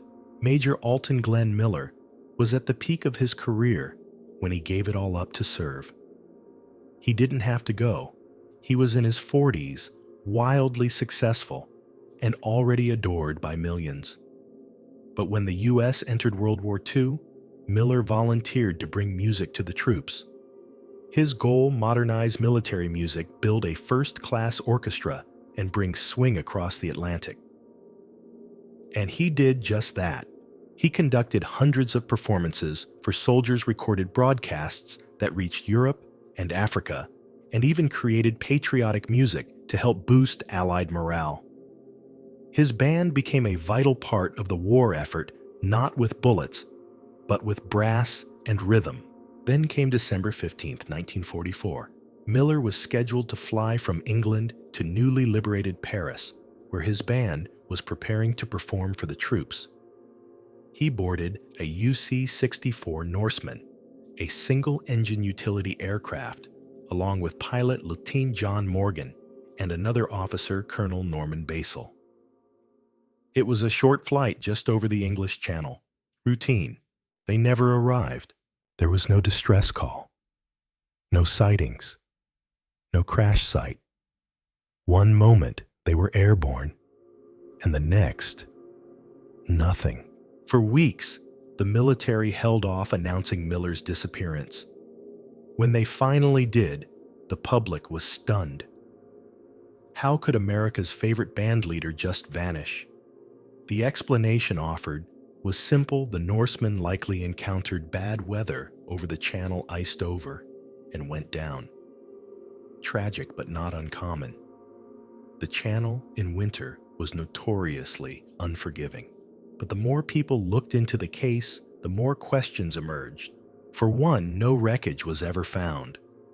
The channel is shallow in parts, heavily trafficked, and heavily searched. Yet not a single part of the plane nor any trace of its 3 passengers has ever been recovered. And then there's the paperwork. The flight wasn't properly logged. No flight plan was filed through normal military channels. It was in essence an unrecorded hop across a war zone. Why? Some researchers began to wonder, was this really a simple transit flight gone wrong? Or was something else happening? One theory came from a surprising source, Fred Shaw, a former Royal Air Force navigator. In the late 1980s, he claimed that on the day Miller disappeared, he witnessed an event from the air that haunts him. Still, a group of Lancaster bombers returning from a scrubbed mission began jettisoning their unused bombs over the channel as protocol required. Just below, Shaw saw a small, Norseman-like plane flying through the area. He watched in horror as it vanished in a cluster of falling ordnance. Could Glenn Miller have been the victim of a tragic case of friendly fire? It's plausible. Military protocols at the time required bombers to dump their payloads before landing if a mission was canceled. But that airspace should have been cleared, especially of small, low-flying aircraft. Yet if Miller's flight was unofficial, unlogged, and off course, it could have placed him directly in danger. The military might have known and buried the truth to avoid public backlash. Another theory ventures into even murkier territory. What if Miller wasn't on a music mission at all? What if his flight had a diplomatic or intelligence purpose? Some documents suggest Miller had developed contacts in occupied France and may have been involved in efforts to arrange cultural diplomacy with certain figures. Others speculate he was delivering classified communications or even negotiating a performance in German-held territory to aid surrender talks. These theories hinge on a web of Cold War secrecy, missing records, and the kind of intrigue that flourished after the war. They're harder to prove, but not impossible to believe. After all, Miller was a major figure, both culturally and militarily. He had access, influence. He wasn't just a trumpet player, he was a symbol. Then there are the darker, stranger stories. Some claimed Miller died not over the channel, but in Paris, caught in a scandal, an ambush, or even a high-level betrayal. In this version, the plane story was a cover, an alibi. But there's no evidence, only whispers. And as time passed, those whispers grew quieter. What we do know is this: Glenn Miller vanished utterly and completely. No Mayday, no marker, no memorial, but the music itself. His band played on without him. They performed in Paris, then across Europe, never quite the same, but always faithful to the mission. And the world moved forward. D-Day passed. The war ended. Swing faded. But the mystery remained. Decades later, divers and historians still search for the wreck. They scan the channel's floor with sonar. They dredge up twisted metal and sunken shadows. Every now and then, someone claims a new clue, a tip, a hunch. But so far, no confirmation. So, Tonight, as the music hums faintly in your head, as the notes of a trumpet drift through the fog of sleep, imagine this. You're on a small plain. The sea is dark beneath you. The wind is rising. The instruments are cold to the touch. And out ahead, only mist. You reach for your hat. You straighten your tie. And you hum the first few notes of Serenade in Blue. Then the sky opens and the music fades, but it never really stops. The lake is as still as glass, tucked away in the Austrian Alps, like a secret. Surrounded by jagged cliffs and ancient pine trees, it reflects the sky so perfectly you almost forget it has a bottom. But it does. And what sleeps down there beneath the cold black water of Lake Toplitz might be one of the strangest leftovers from World War II. For decades, this isolated lake has been the subject of treasure maps, military interest, and whispered rumors of Nazi secrets sunk beneath its surface. And unlike many wartime legends, this one has evidence. Let's go back to 1945. The Third Reich was crumbling. The Allies were closing in from the west, the Soviets from the east, and Germany was collapsing like a house of cards soaked in gasoline. In those desperate final months, SS officers and Nazi officials scrambled to destroy or hide anything that could be used against them. Documents, artifacts, even people.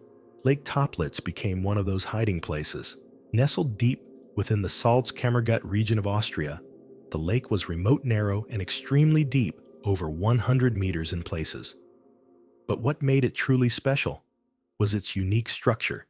The upper 60 feet or so were fresh, oxygenated water.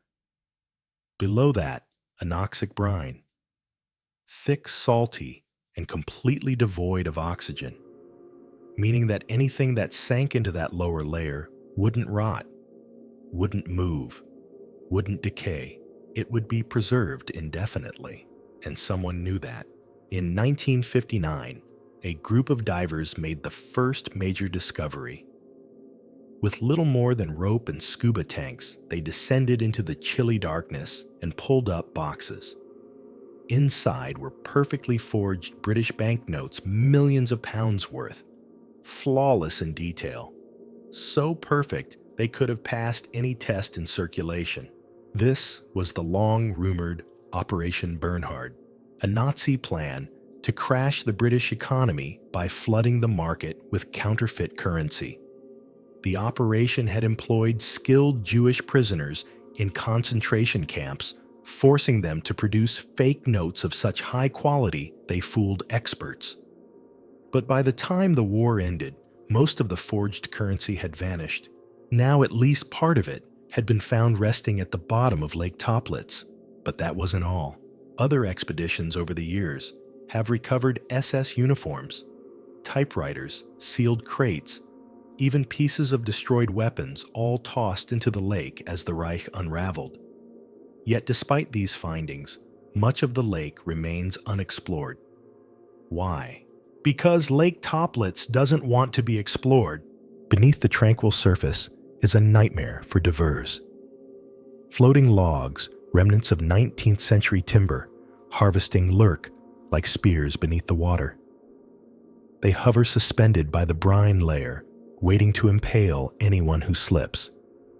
Visibility drops to 0 in seconds, and diving beyond the oxygen layer, it's like descending into chemical soup. Disorientation is common. Equipment failures too. Several divers have died trying to reach the bottom, but the lure remains, because according to some accounts, the counterfeit notes were just the beginning. There are persistent rumors never confirmed, but never quite debunked, that other far more valuable items were sunk in the lake.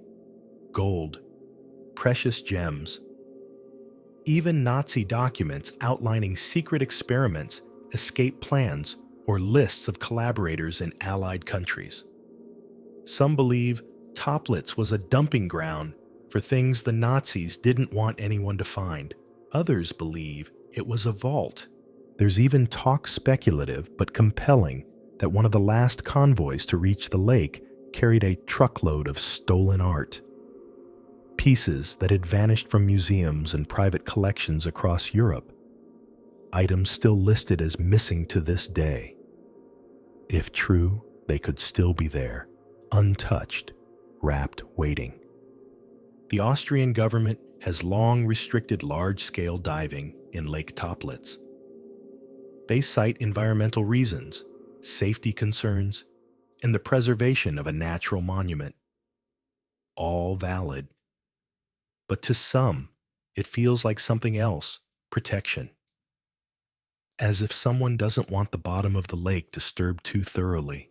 Over the years, the lake has attracted intelligence agencies, private contractors, and rogue treasure hunters. Some come with sonar, others with drones. Most leave empty-handed. But every so often, another crate surfaces, another piece of the puzzle, and the story deepens. Then there's the wildest theory of all. Some fringe researchers, often dismissed but always intriguing, suggest that the lake might hold something stranger than documents or stolen art. That certain relics dumped into Toplitz weren't just valuable, but dangerous. Artifacts looted from ancient temples, connected to Himmler's Ahnenerbe. Items believed to hold power or at least significance beyond their material worth. A spear? A stone? A book? No one knows. But the whispers linger. What we do know is this Lake Toplitz was used by the Nazis. It was chosen deliberately. And at least one major secret Operation Bernhard's forged currency was pulled from its depths. That alone makes it one of the most important and mysterious bodies of water in post-war Europe. So, why haven't we drained it? Dredged it? Explored every inch? Maybe because it's too dangerous. Maybe because it's too expensive. Or maybe because somewhere in the fog, between myth and memory, we've come to like the mystery. We like knowing there's still a place in the world where secrets sleep beneath the surface, undisturbed by time. Tonight, close your eyes and picture it. Cold, dark water, descending layer by layer. The light fades. The air disappears. And then on the lake bed, silent and sealed, a crate waits. What's inside? A note, a name, or just a blank page written in history's own invisible ink. He was the warrior's warrior, gruff, fearless, and sharp as a bayonet. General George S. Patton, blood and guts. Patton, as the troops called him, was the kind of man who didn't wait for orders. He charged ahead, fists clenched jaw, set always just a few paces in front of the war itself. He slapped soldiers for cowardice. He read ancient Roman battle tactics for fun. And he was perhaps the only Allied general who truly viscerally believed that the war wasn't over even when the guns went quiet. And then just weeks after the last Nazi surrendered, Patton was dead. Killed not by enemy fire, but by what's officially called an accident. A slow-moving truck, a shattered vertebra, a hospital stay, complications, and maybe a cover-up. The story begins in December 1945. The war in Europe was done, but tensions were already rising with the Soviets. Patton had become increasingly outspoken about politics, about occupation policies, and especially about Stalin. He didn't trust the Russians. He said so publicly often, and with little regard for diplomacy. He wanted to keep fighting, to roll east if necessary, and push communism back before it could take root. That made him a problem. On December 9th, Patton was traveling near Mannheim, Germany, in a Cadillac staff car. The vehicle slowed to pass a U.S. Army truck ahead of it on the road. The truck, for reasons never fully explained, swerved at the same time. The two vehicles collided gently by most accounts. Patton's driver and passenger were unharmed, but Patton, sitting in the back seat, struck his head on a metal frame and fractured his neck. Paralyzed from the neck down, he was taken to a hospital. 12 days later, he died of a pulmonary embolism. Open and shut, right? Except the questions begin almost immediately. Why was the impact so light? And yet only Patton was critically injured. Why was he the only one not wearing a helmet or secured by any kind of restraint? Why wasn't he airlifted to a larger, better-equipped medical facility? And why, after all the war he'd survived, was his death handled with such eerie haste? Then there's the missing diary. Patton was a prolific writer. He kept a detailed personal journal, often updated daily, full of candid thoughts, strategic critiques, and razor-sharp observations about the war, his peers, and the political chaos that followed it. That diary was with him, many believe, in the hospital. After his death, it vanished. Official records say that parts of Patton's journal were later published or archived. But researchers and family members have long claimed that key sections, especially entries from late 1945, are missing, gone, redacted, or sealed in military vaults, still marked classified. What was in those final pages? No one can say for sure. But in the weeks before his death, Patton had grown increasingly defiant. He condemned Allied decisions to hand German civilians over to Soviet control, many of whom were executed or imprisoned. He refused to cooperate with policies that favored Soviet interests. He publicly expressed sympathy for defeated German officers, not out of support for their cause, but out of disdain for the new post-war power dynamics forming in Europe. In short, Patton was not playing ball, and that's where the darker theories creep in. Could someone have wanted him gone? One claim, controversial and unverified, came decades later from former OSS operative Douglas Bazata, who alleged in a 1979 interview that he was ordered by high-ranking U.S. officials to silence Patton before he could return home and disrupt post-war plans.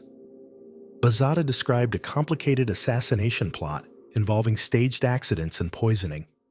He even claimed Patton was alive in the hospital when he was administered something that finished him. It's a wild story. And yet, like many wartime mysteries, it lingers not because of its drama, but because of what we don't know. The U.S. Army never launched a full investigation into Patton's death. No autopsy was performed. His body was quickly buried in Luxembourg. The truck driver who struck the Cadillac was never held accountable, questioned publicly, or interviewed at length. In fact, little documentation exists about him at all.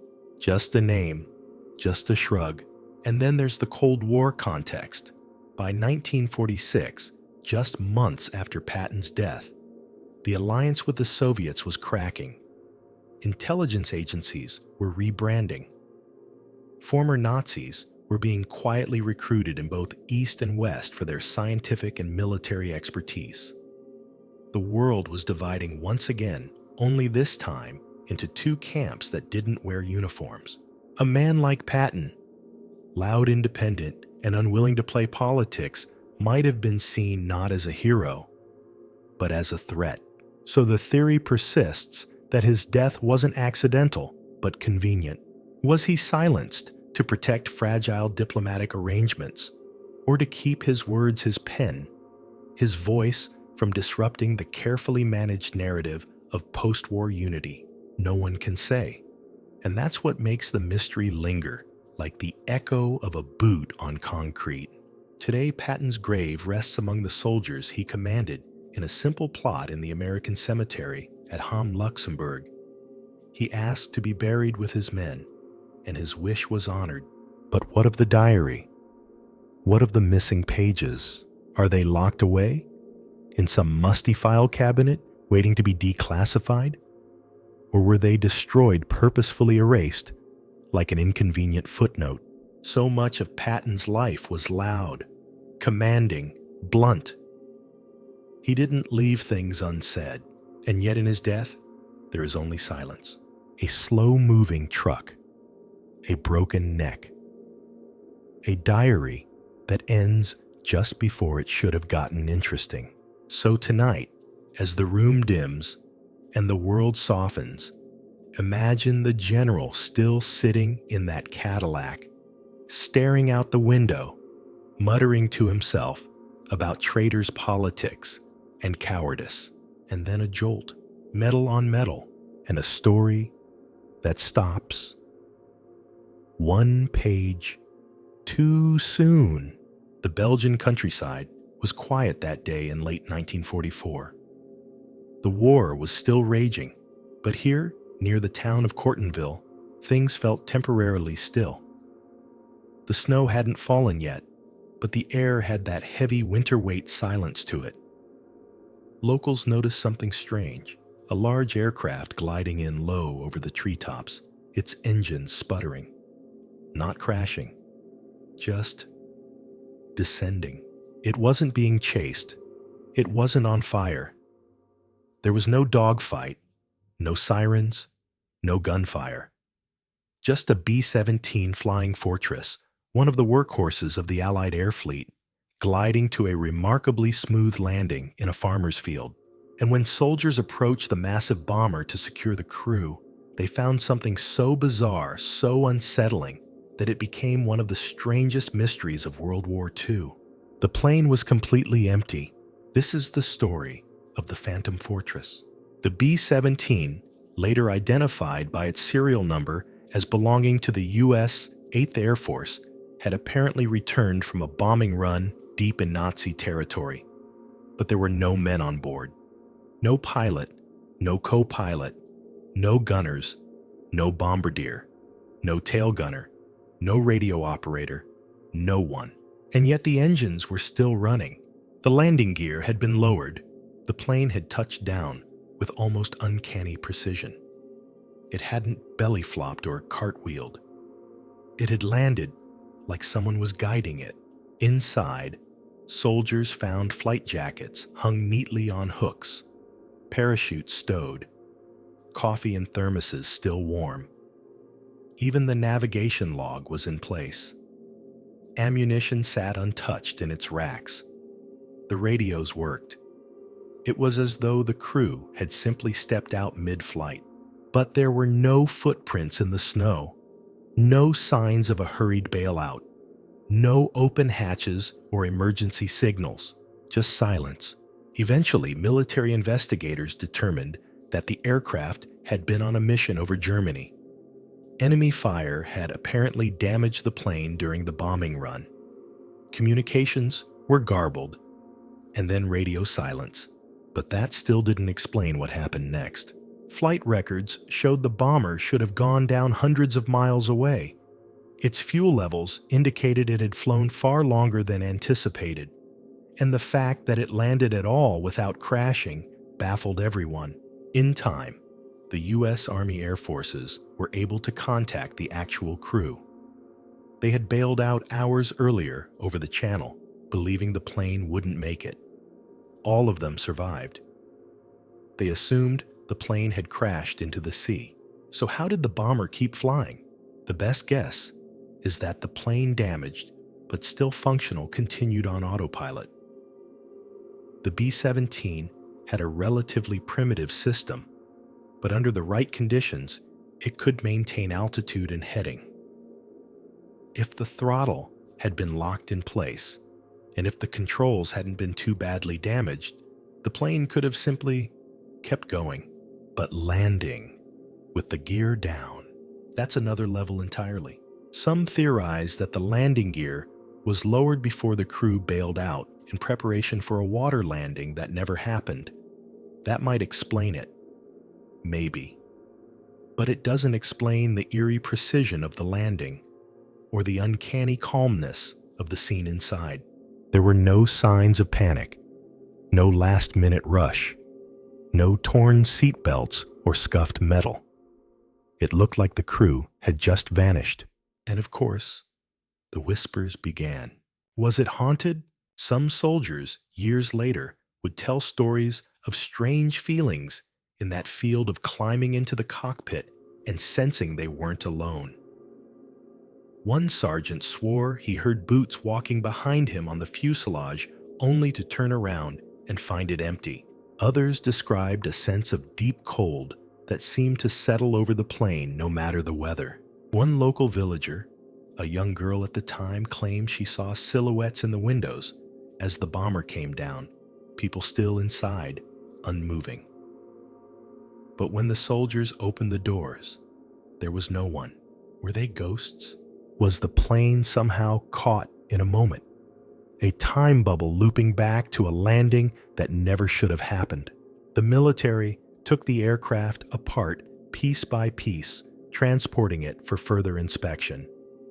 But no concrete explanation ever emerged.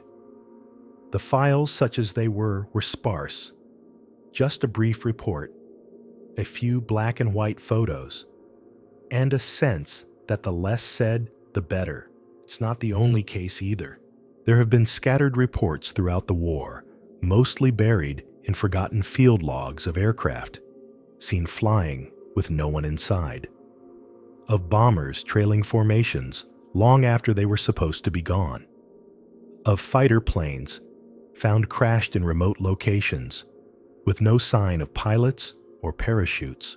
These are rare, always unconfirmed, but they linger. Maybe it's the stress of war playing tricks. Maybe it's a coincidence technology doing something strange and unexpected. But maybe, just maybe, machines remember things. Think about it. These planes were more than metal.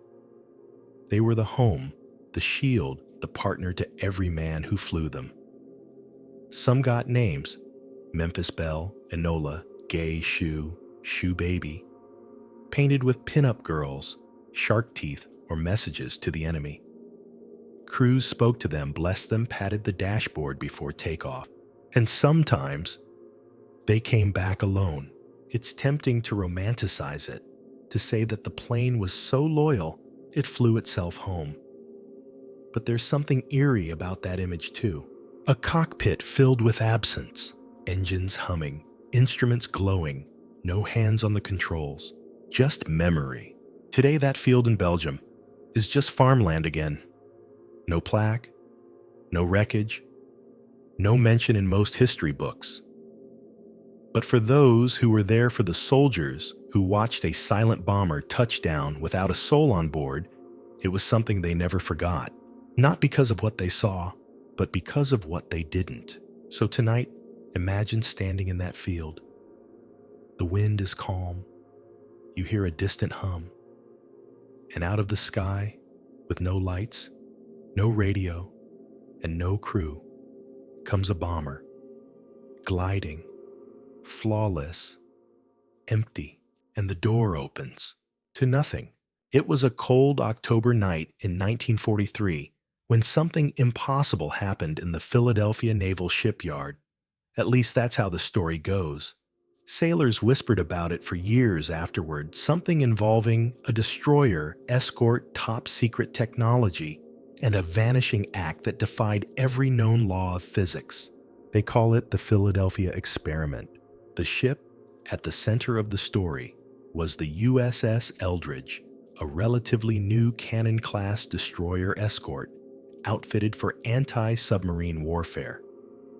According to the tale, the Navy wasn't just fitting it with sonar or radar.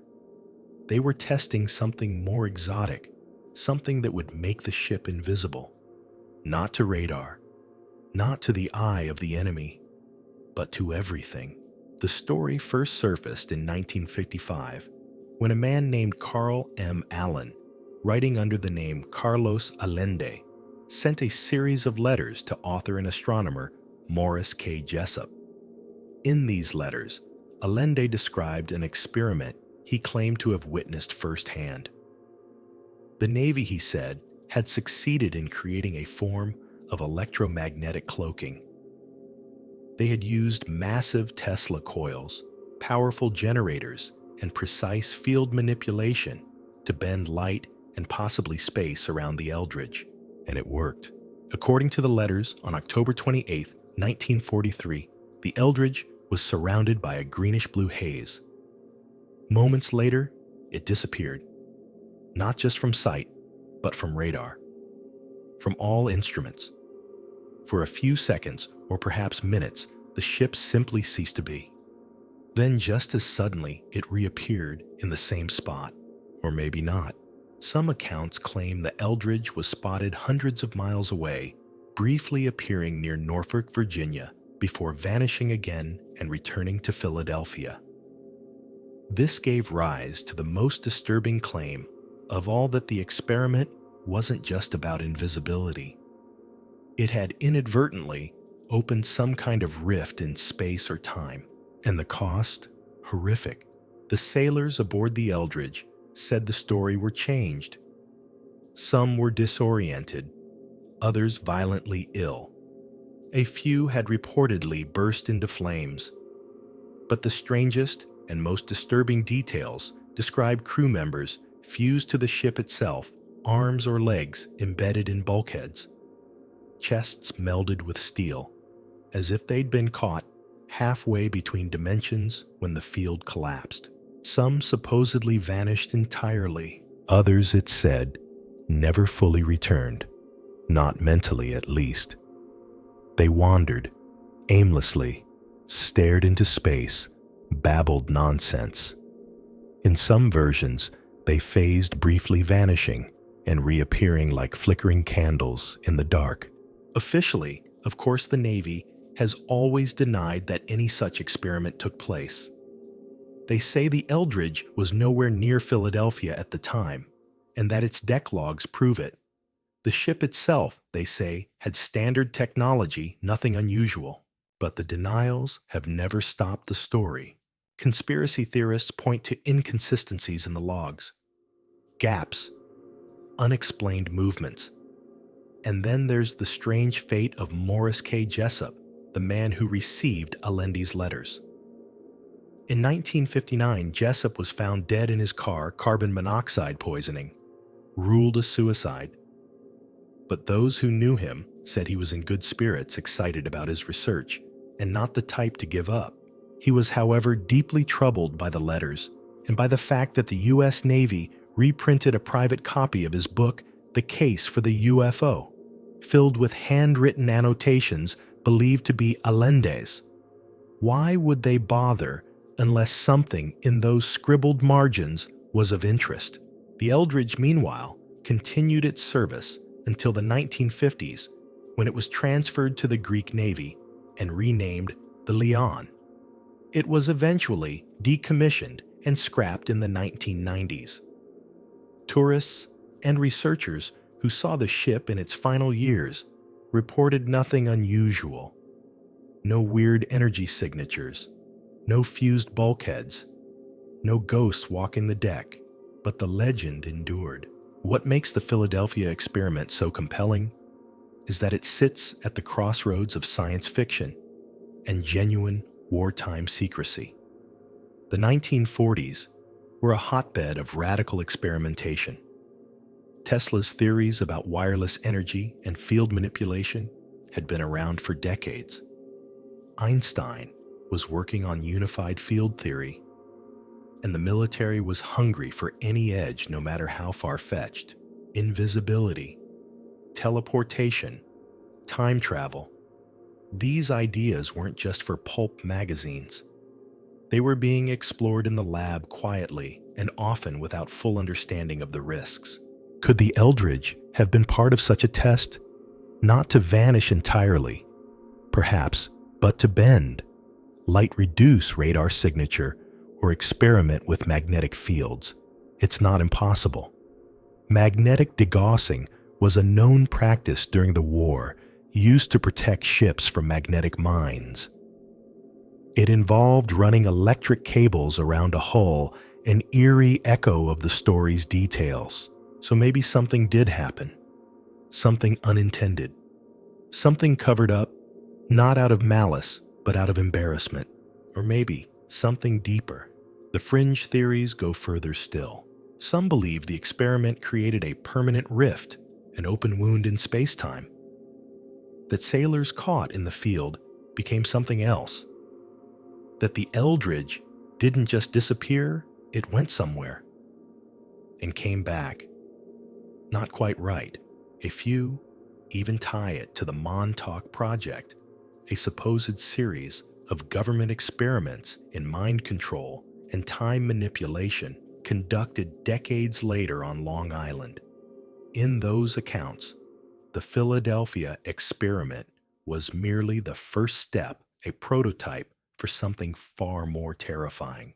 But of course, there's no proof, no photographs, no survivors, just a story, a few letters, a book in the margins, and the question that refuses to die: if the military could make something invisible, would they tell you? Maybe the Eldridge never blinked out of existence. Maybe it didn't teleport. Maybe no one fused with a wall. But even if it didn't happen the way the story says, something happened. Why else would we still be talking about it? Tonight, as the lights dim and the world grows quiet, picture the harbor at midnight. Picture a ship surrounded by humming coils, glowing wires, strange instruments, and then light. Blinding. A pulse like a heartbeat. The smell of ozone.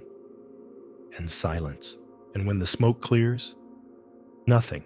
Just the ripple of water where something used to be. Somewhere in the dense jungle of Cambodia, moss creeps over stone, like fingers reclaiming a secret. The air hums with insects, thick with the scent of earth and time. Towering above the canopy, lost in the mist, are crumbling spires and stone towers not quite hidden, but not fully found either. These are the ruins of Kokare, a remote temple complex that's part of the larger Angkor civilization. And within these ruins, according to whispers passed down for centuries, may lie one of the greatest unsolved wartime disappearances of all, an entire cache of looted treasure, gold and jewels stolen by the Japanese and never seen again. This story begins, as so many do, in the final desperate months of World War II. Japan's empire, once vast and ruthless, was in retreat. Allied forces were sweeping across the Pacific.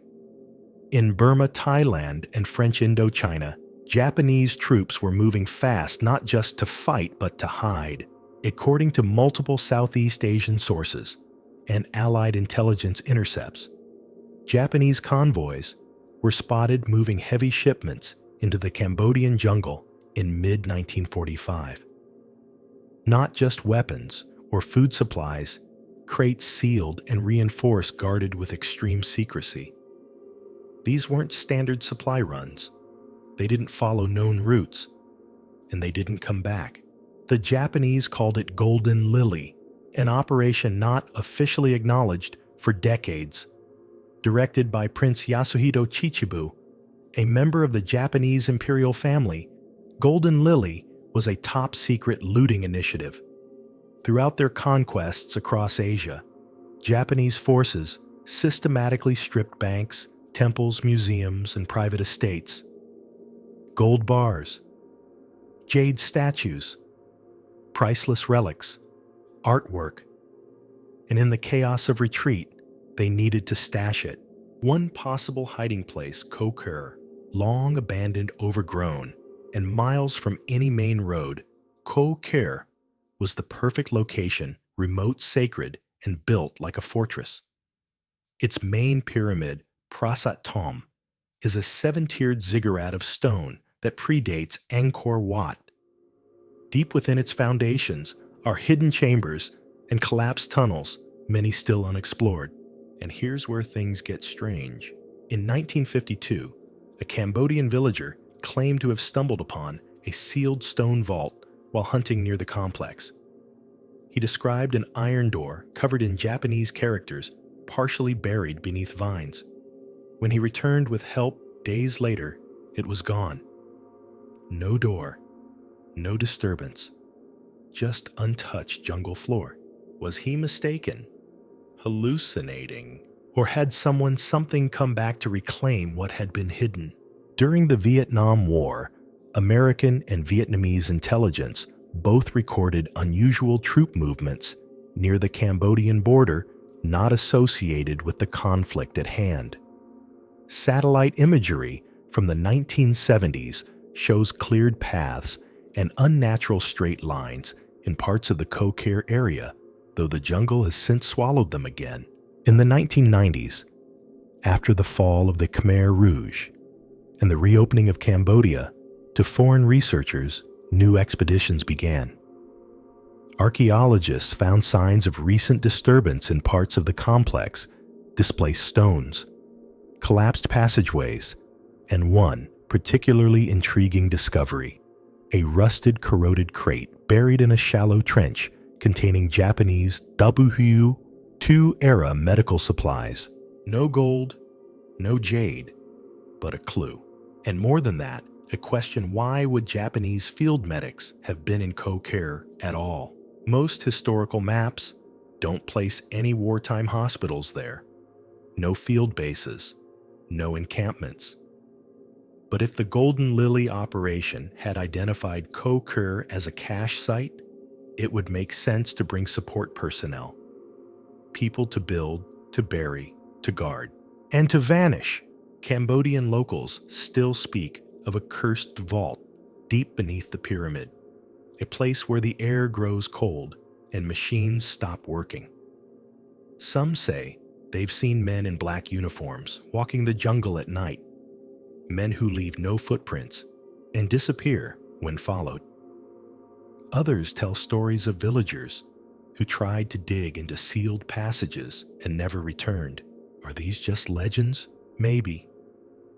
But consider this: dozens of Japanese officers fled to Southeast Asia after the war, often using fake identities. Some settled in Indonesia, others in Thailand or Cambodia. More than one was linked to Golden Lily activities, and none ever publicly admitted to stashing treasure at Kokare. Why not? Maybe because they were still waiting to retrieve it, or maybe they never could. There's another layer to this story, one that mixes wartime greed with ancient warnings.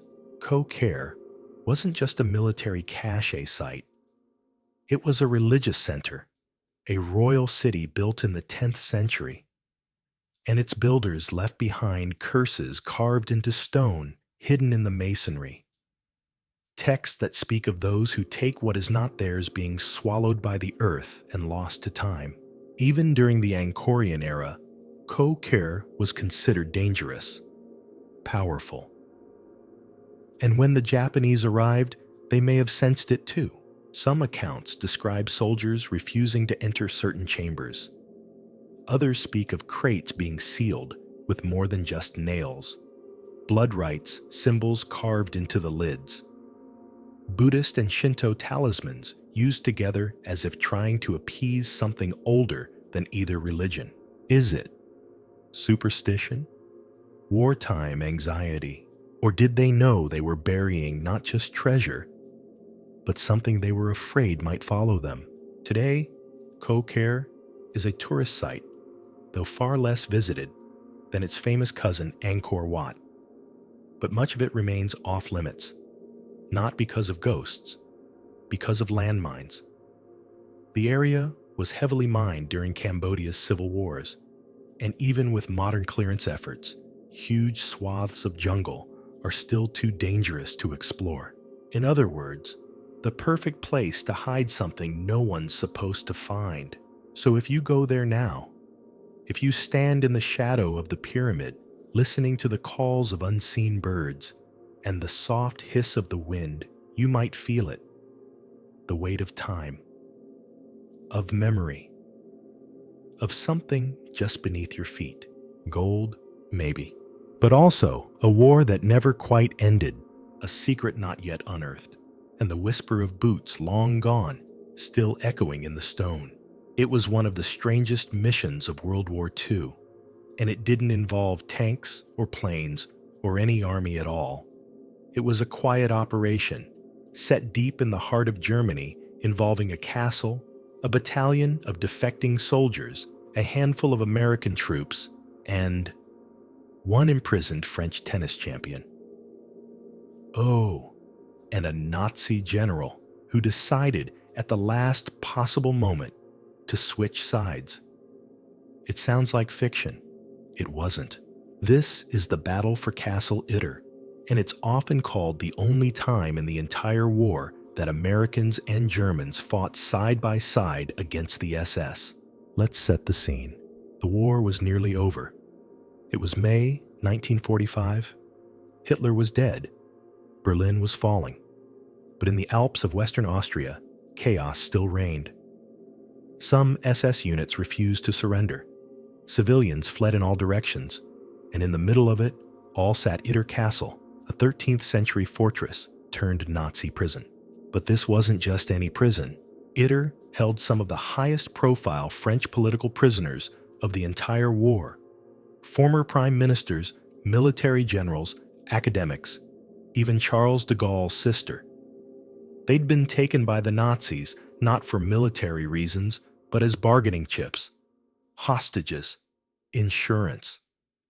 And as the war collapsed, their fate grew increasingly uncertain. The SS guards had fled, leaving the prisoners terrified.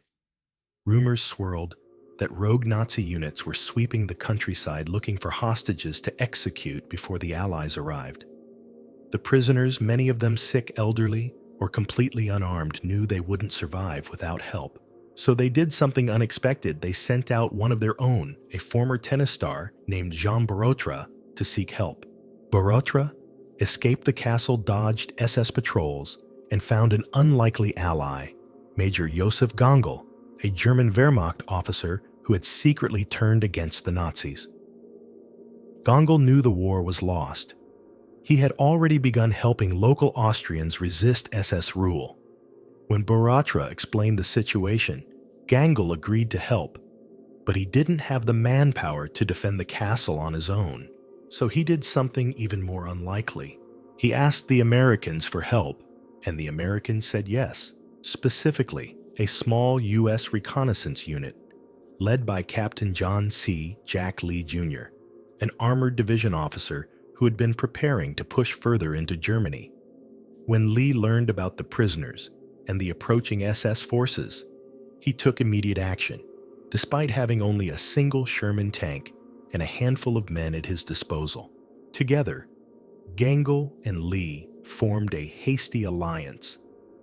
German Wehrmacht soldiers and American GIs standing shoulder to shoulder, loading rifles, sharing ammunition, and preparing to defend a medieval castle against an elite SS assault.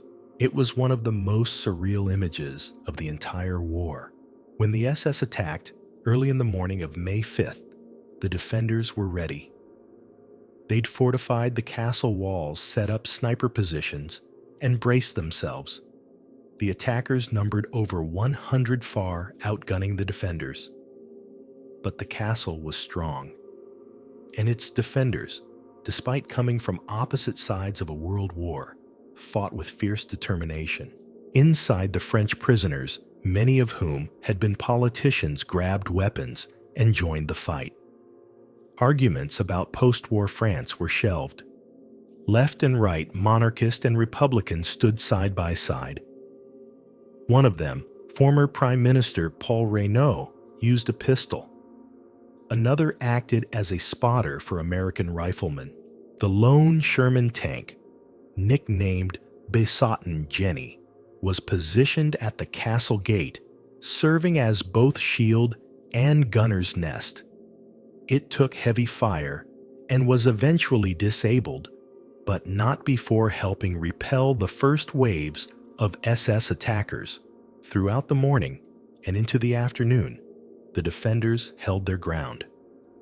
Captain Lee moved like a ghost through the castle, checking positions, rallying troops. Major Gangl fought bravely, but was killed by a sniper while trying to protect one of the French hostages. By midday, Allied reinforcements arrived just in time.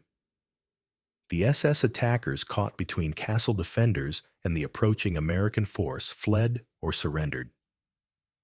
The battle was over, the prisoners were saved, and history had just recorded one of its strangest footnotes: a Nazi general, an American tank commander, and a French tennis champion all playing parts in the same firefight and winning. After the battle, Captain Lee was awarded the Distinguished Service Cross. He remained humble, rarely speaking of the events at Itter. Gangl was declared a national hero in Austria, one of the few German officers celebrated for standing up to the SS. A street in Virgil now bears his name. But outside of military history, circles the battle for Castle Itter is rarely taught, rarely mentioned. Why? Maybe because it doesn't fit the usual narrative. In a war defined by hatred, destruction, and division, this story was about something else: human beings making unexpected choices, choosing honor over loyalty, compassion over command. It's a story without easy labels, and yet one worth remembering because it reminds us that even at the edge of the abyss, when all seemed lost, people could still choose to fight not for flags or nations, but for each other. Tonight, as you drift toward sleep, imagine the stone walls of that castle. Picture the sunrise casting golden light across bullet-pocked towers. Imagine Americans and Germans, weary and wounded, sitting on the steps, passing cigarettes, and behind them, a French prisoner tuning a stolen radio, smiling at the static, because somehow, in the middle of the world's worst war, humanity had held the line. It was the most ambitious engineering project of its kind. A tunnel winding its way through dense forests and mountain rock. Concrete reinforced to withstand bombs, lined with steel doors so thick they echoed like vaults. It was hidden in plain sight, tucked beneath a castle beside a picturesque Austrian lake and carved into the sides of hills that had long concealed secrets of their own. The Nazis called it Project Reese or Project Giant, and they poured men, materials, and millions into it. But what were they building? That question still echoes unanswered through the damp, unfinished chambers of the Owl Mountains in Poland, because what they left behind was a puzzle. Vast, hollowed-out complexes with no clear purpose. Concrete corridors that lead to sealed rooms. Steel staircases that drop into blackness. And ventilation shafts that seem far too large for any ordinary facility. Construction began in 1943, deep in the Sudetes, a mountain range that stretches across modern-day southwestern Poland. At the time, the area was part of Nazi Germany, and Hitler had begun to sense the walls closing in. The Allies were gaining ground in the west. The Soviets were pressing hard from the east.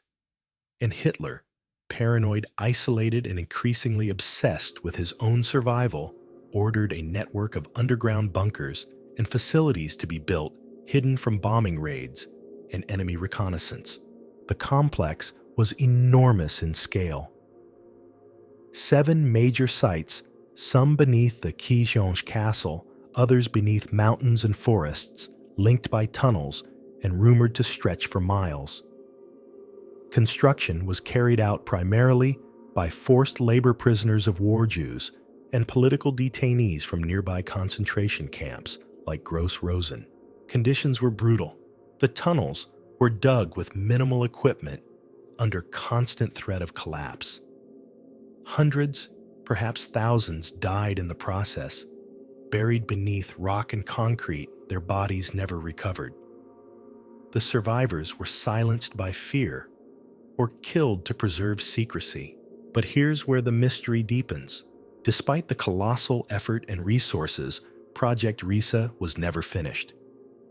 By early 1945, as Soviet forces approached, the work was suddenly and completely abandoned, machinery left in place, concrete mixers idle, dynamite charges unexploded. The Nazis fled, leaving behind only the bones of a secret that had consumed them for nearly 2 years. To this day, no one knows exactly what the Ries complex was for. Some believe it was meant to serve as a new Führer headquarters, a kind of backup wolf's lair, where Hitler and his inner circle could retreat if Berlin fell. That theory makes sense, to a point. One of the locations beneath Xiong's castle includes unfinished living quarters and what appears to be a grand conference room, but others argue the complex is far too large, too reinforced for mere offices or bunkers. The scale is industrial, designed for production, not just protection. That leads to a second theory: underground weapons development. Some historians believe the Nazis planned to move their most advanced research into these tunnels away from Allied bombers. There are even rumors that parts of the Ries complex were intended for the development of the V2 rocket jet engines, or even something more exotic. Die Glocke comes up again. Hear the bell. Could Ries have been the true testing ground for that strange spinning device? If you were going to test something dangerous, unstable, or unthinkable deep underground, seems like the right place. Then there's the most unsettling theory of all, that Project Ries wasn't about escape or weapons, but about storage. In the final months of the war, as Germany faced inevitable defeat, high-ranking Nazis began hiding stolen treasures across Europe. We've already spoken about Yamashita's gold in the Philippines and possible caches in Lake Toplitz.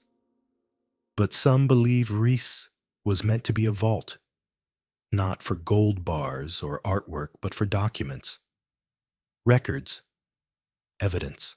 Imagine what might have been sealed behind those concrete doors: lists of collaborators, research on human experimentation, secret correspondences, maps of escape routes. The kind of information that could shift our understanding of history or implicate people who, after the war, became very powerful in very different governments. After the war, the Soviets took over the area. They sealed many of the entrances. Some were demolished. Others were simply forgotten beneath landslides and overgrowth. Polish authorities later reopened several parts of the complex, turning them into tourist sites. But large portions remain unexplored. Too dangerous, too unstable, or, some suggest, too well hidden. Modern expeditions using ground-penetrating radar have identified additional chambers, large voids that appear to be sealed off behind rock. But excavation is difficult. The structures are decaying. The forest floor is unpredictable, and the funding inconsistent. Still, the search continues. Treasure hunters, historians, engineers, even psychics at one point were brought in to locate the missing pieces. They're looking for tunnels that no map records, doors that were buried, not blasted, secrets waiting in the dark. And every few years, something surfaces: a rusted SS helmet, a document, a piece of machinery that doesn't quite match any known function, enough to keep the fire alive. But the big discovery, the reason for the giant, remains hidden. Some say the Nazis took whatever was down there with them when they fled. Others think the Soviets got to it first. A few believe it's still there behind one of those unexplored walls, sealed tighter than a tomb. And maybe they're right, because what kind of project requires 7 separate complexes, reinforced for bombs, with ventilation, designed to support hundreds of people, but no known exit plans? What kind of secret needs to be buried that deep? So tonight, listen closely. That drip in the corner. that whisper of air. Imagine it's echoing from miles away from a tunnel no one's walked in 80 years. Imagine a vault door sealed shut with documents inside that could rewrite everything we think we know about the end of World War II. And imagine a place called the Giant, still sleeping beneath your feet. The lights inside the Vatican Library flicker low. Deep beneath St. Peter's Basilica, behind iron gates and stone walls, older than some nations, lies a vault that few have ever seen. It's a place spoken of in whispers, wrapped in layers of myth, conspiracy, and centuries-old secrets. This isn't just a library. This is the Vatican Apostolic Archive, formerly known as the Vatican Secret Archive. And while it's not technically secret, what's inside absolutely is. Over 53 miles of shelving, tens of thousands of documents, papal letters, royal correspondences, coded manuscripts, and sealed records that stretch back over 1,000 years. So why is it part of a World War II, Andrisse and WW2 mystery? Because sometime in the early 1940s, during the height of the war, a set of documents arrived at the Vatican quietly unannounced. No press, no parade, just crates marked with a strange emblem, an eagle without a swastika perched atop an hourglass. According to multiple sources, the documents came from high-ranking members of the Abwehr, the German military intelligence agency. Not the SS, not the Gestapo, but a group that in its final days was deeply conflicted about the future of the Reich. Some believe these files contained evidence of hidden Nazi treasures, escape routes, and secret negotiations between certain German officials and neutral states, including the Vatican itself. Others think they held far darker material records of Nazi occult practices, experimental weapon programs, and suppressed archaeological findings from across Europe and North Africa. But here's the twist. Those crates, they've never been officially acknowledged. Not by the Vatican, not by the post-war Allied commissions. They're not on any manifest, but they show up in Whisper's memoirs, and most intriguingly, in coded correspondence between members of the Catholic clergy and Allied intelligence during the end of the war.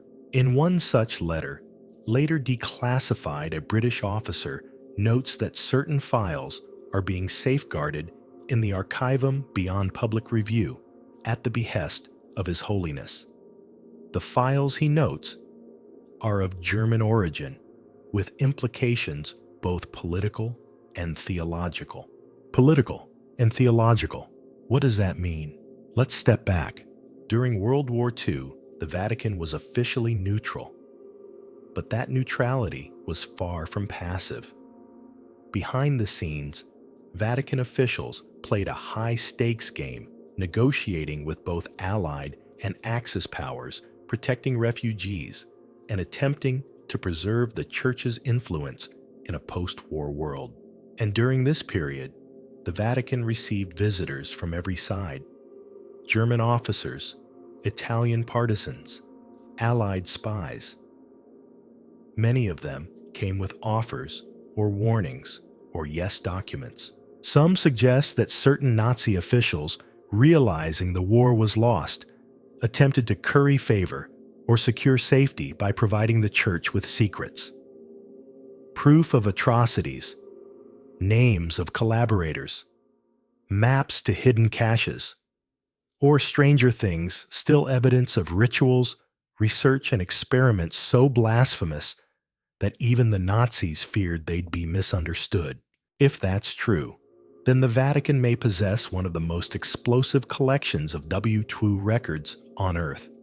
Records never shown to historians, never published, never even acknowledged. And yet, the clues are there.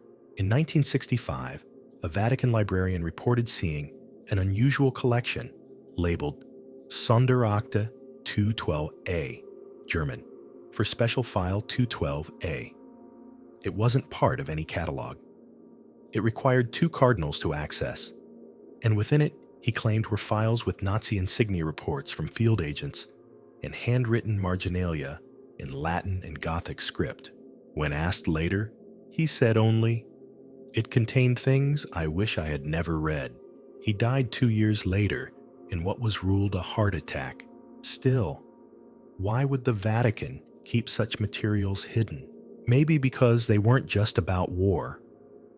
Maybe they included theological threats, documents that challenged accepted history, archaeological records suggesting alternative religious narratives, evidence of early Christian relics unearthed and hidden by Nazi expeditions, or even hints at esoteric practices that blurred the line between religion and science. Remember, Himmler's Ahnenerbe wasn't just about anthropology. They were searching for spiritual weapons ideas and objects that could reshape belief itself. Some believe they found fragments of ancient texts, lost gospels, pre-Christian scrolls hidden in the ruins of Middle Eastern temples, or beneath the sands of North Africa. If those relics ever reached the Vatican, you can bet they'd be buried deep, far from the eyes of any historian or journalist. And then there's the persistent rumor of the chronovisor, first described in the 1960s by Father Pellegrino Ernetti, a Benedictine monk and scientist. The chronovisor was said to be a device built in secret by a team of priests and physicists that could see through time.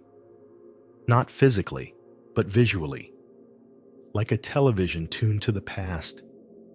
Using mysterious technology rooted in harmonic resonance and quantum fields, Ernetti claimed it was used to observe key moments in history, including the crucifixion of Christ.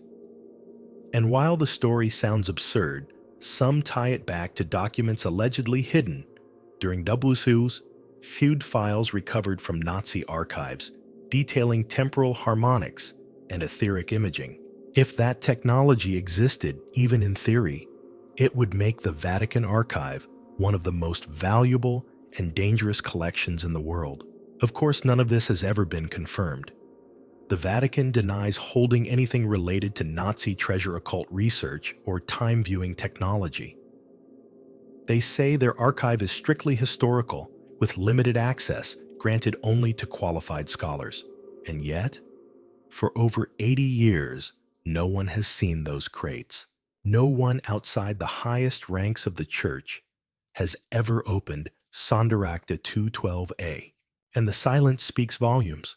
So tonight, picture the winding corridors beneath the Vatican. Dust motes drift in the shafts of low light. Keys turn in ancient locks. Somewhere behind a reinforced door is a room no one talks about. A room filled with crates that shouldn't exist. And in one of them, a letter yellowed and brittle, written in a careful German hand. It begins, "To whom it may concern in the years to come." And you wonder, just for a moment, if the Church has already read the future. The desert is a quiet place to disappear. Hot wind sweeps across a cracked landscape, the sun hanging low, like an old lantern in a vast empty sky. There are no trees to hide behind, no crowds, just sandstone, and a silence so deep it feels like it's listening. It was in a place like this, remote, sunbaked, and tightly controlled, that one of World War II's strangest chapters began. A secret so well kept, even most Allied generals didn't know about it until after the war ended. And it all centered around a single name, Project Paperclip. The war was barely over when the Americans made their move. The ink on Germany's surrender was still drying, and Europe was still picking through the rubble. But while the world celebrated victory, a very different operation was already underway, behind closed doors. One that involved passports, false identities, and a desperate race for mines, not missiles. The United States wanted Nazi scientists, and not just any scientists, the best of them. The rocket engineers, the chemists, the weapons designers, the physicists who developed technology that seemed decades ahead of its time, men who had worked on the V2 rocket program, who dabbled in nerve agents, sonar radar jamming, even what we might now call directed energy weapons. They weren't heroes. Some of them had overseen slave labor. Others had been deeply embedded in the Nazi war machine. Many were members of the SS. But that didn't matter. Not to the US military, not anymore. Because there was a new war brewing, a Cold War, and if America didn't take these scientists, the Soviets would.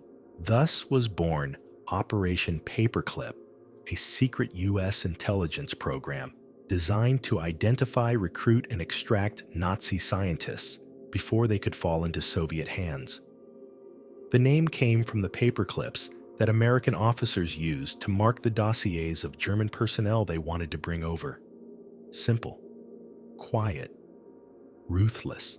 Some of the scientists were willing. Others had to be persuaded. A few didn't even know they'd been recruited until they were halfway across the Atlantic. One of the most famous was Wernher von Braun, the father of Nazi Germany's V2 rocket, and later, the father of America's space program. Von Braun had been a member of the SS, and his rockets had been built using forced labor from concentration camps. Thousands died under his watch, and yet in 1945 he and over 100 of his colleagues were quietly whisked to America, given new identities, placed in top-secret facilities, and told to get to work. Because now, they weren't building weapons for Hitler. They were building rockets for NASA. That's right. The man who helped put a man on the moon had once helped launch V2s at London. And he wasn't alone. Hundreds of Nazi-affiliated scientists were relocated to the US, working on everything from chemical weapons to aeronautics radar to biological agents. The public didn't know. Congress didn't know. The files were sealed. The names were changed. And the past, it was scrubbed clean, redacted, rewritten, or quietly forgotten. But secrets have a way of bubbling up. Over the decades, fragments of the truth surfaced. Journalists found old photographs. Families of Holocaust victims spoke out. Declassified memos revealed just how far the US had gone to cover up these men's histories. One scientist had experimented with poison gas on prisoners. Another helped develop sarin. One had overseen medical studies so horrific they made even the OSS precursor to the CIA nervous. But the Cold War was cold-blooded. In the logic of the moment, these men were valuable, and value in war is everything. But what if the consequences of Project Paperclip were more than just moral compromise? What if these imported scientists didn't just bring knowledge, but brought secrets? There are persistent rumors that a few paperclip scientists weren't just engineers. They were involved in occult or fringe research under the Ahnenerbe, that they had been working on devices so strange, so beyond conventional science, that even the Nazis weren't sure what they were building. And when they came to America, they brought that knowledge with them. One such name is Dr. Hubertus Strughold, later known as the father of space medicine. He helped the US develop protocols for astronaut survival in zero gravity. But during the war, he was reportedly linked to human experiments conducted at Dachau. He denied involvement, and US officials looked the other way. But the real question is, what else did he know? Was there research files, test results, strange formulas that were quietly smuggled out of Europe, hidden in crates or memory, and resurrected in Cold War labs? Some researchers believe that a few paperclip scientists contributed to early MK-Ultra experiments, America's infamous mind control program. Others think they helped shape classified energy weapons research, or that their insights were used in remote viewing and other psychic studies during the 1970s.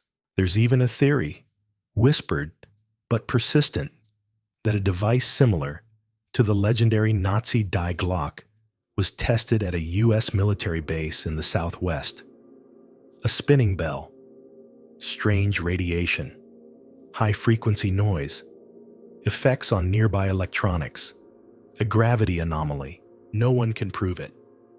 But strange power outages and seismic anomalies were reported in the region around the same time. The legacy of Project Paperclip isn't just that war criminals escaped justice. It's that their knowledge shaped the future. The rockets they designed launched satellites and shuttles, but also ICBMs. Their research contributed to space travel, but also to intelligence programs. So secret even today, we don't know their full extent, and for a long time, the public was never supposed to know. It wasn't until the 1970s and 1980s that the truth began to emerge in full. By then, many of the scientists had retired or died. Their contributions had already been woven into the fabric of America's military-industrial complex, and the line between guilt and genius had blurred beyond recognition. So, tonight, picture a dusty airstrip in New Mexico. A plane arrives just after midnight. No fanfare, no photos. A tall man in a German greatcoat steps onto the tarmac, blinking at the heat. In his hand, a notebook. In his head, a lifetime of secrets. And behind him, the shadow of a war that never quite ended.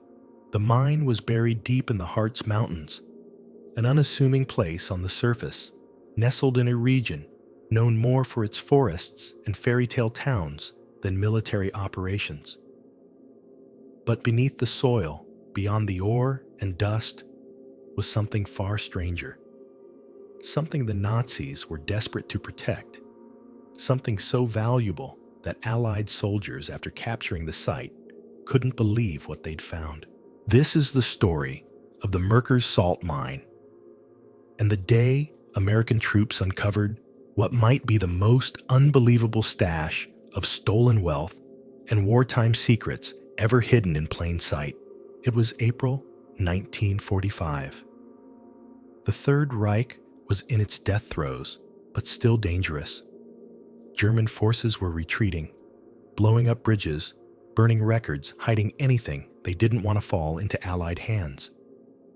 That's when members of the U.S. Third Army, led by General George Patton, entered the small German town of Merkers.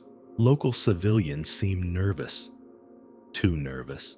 American intelligence officers began asking questions. Eventually, they were tipped off by two French displaced persons who had worked in a nearby mine. They said they'd seen trucks unloading something crates bags, strange equipment into the tunnels. And not just a few trucks. Dozens. Over several weeks.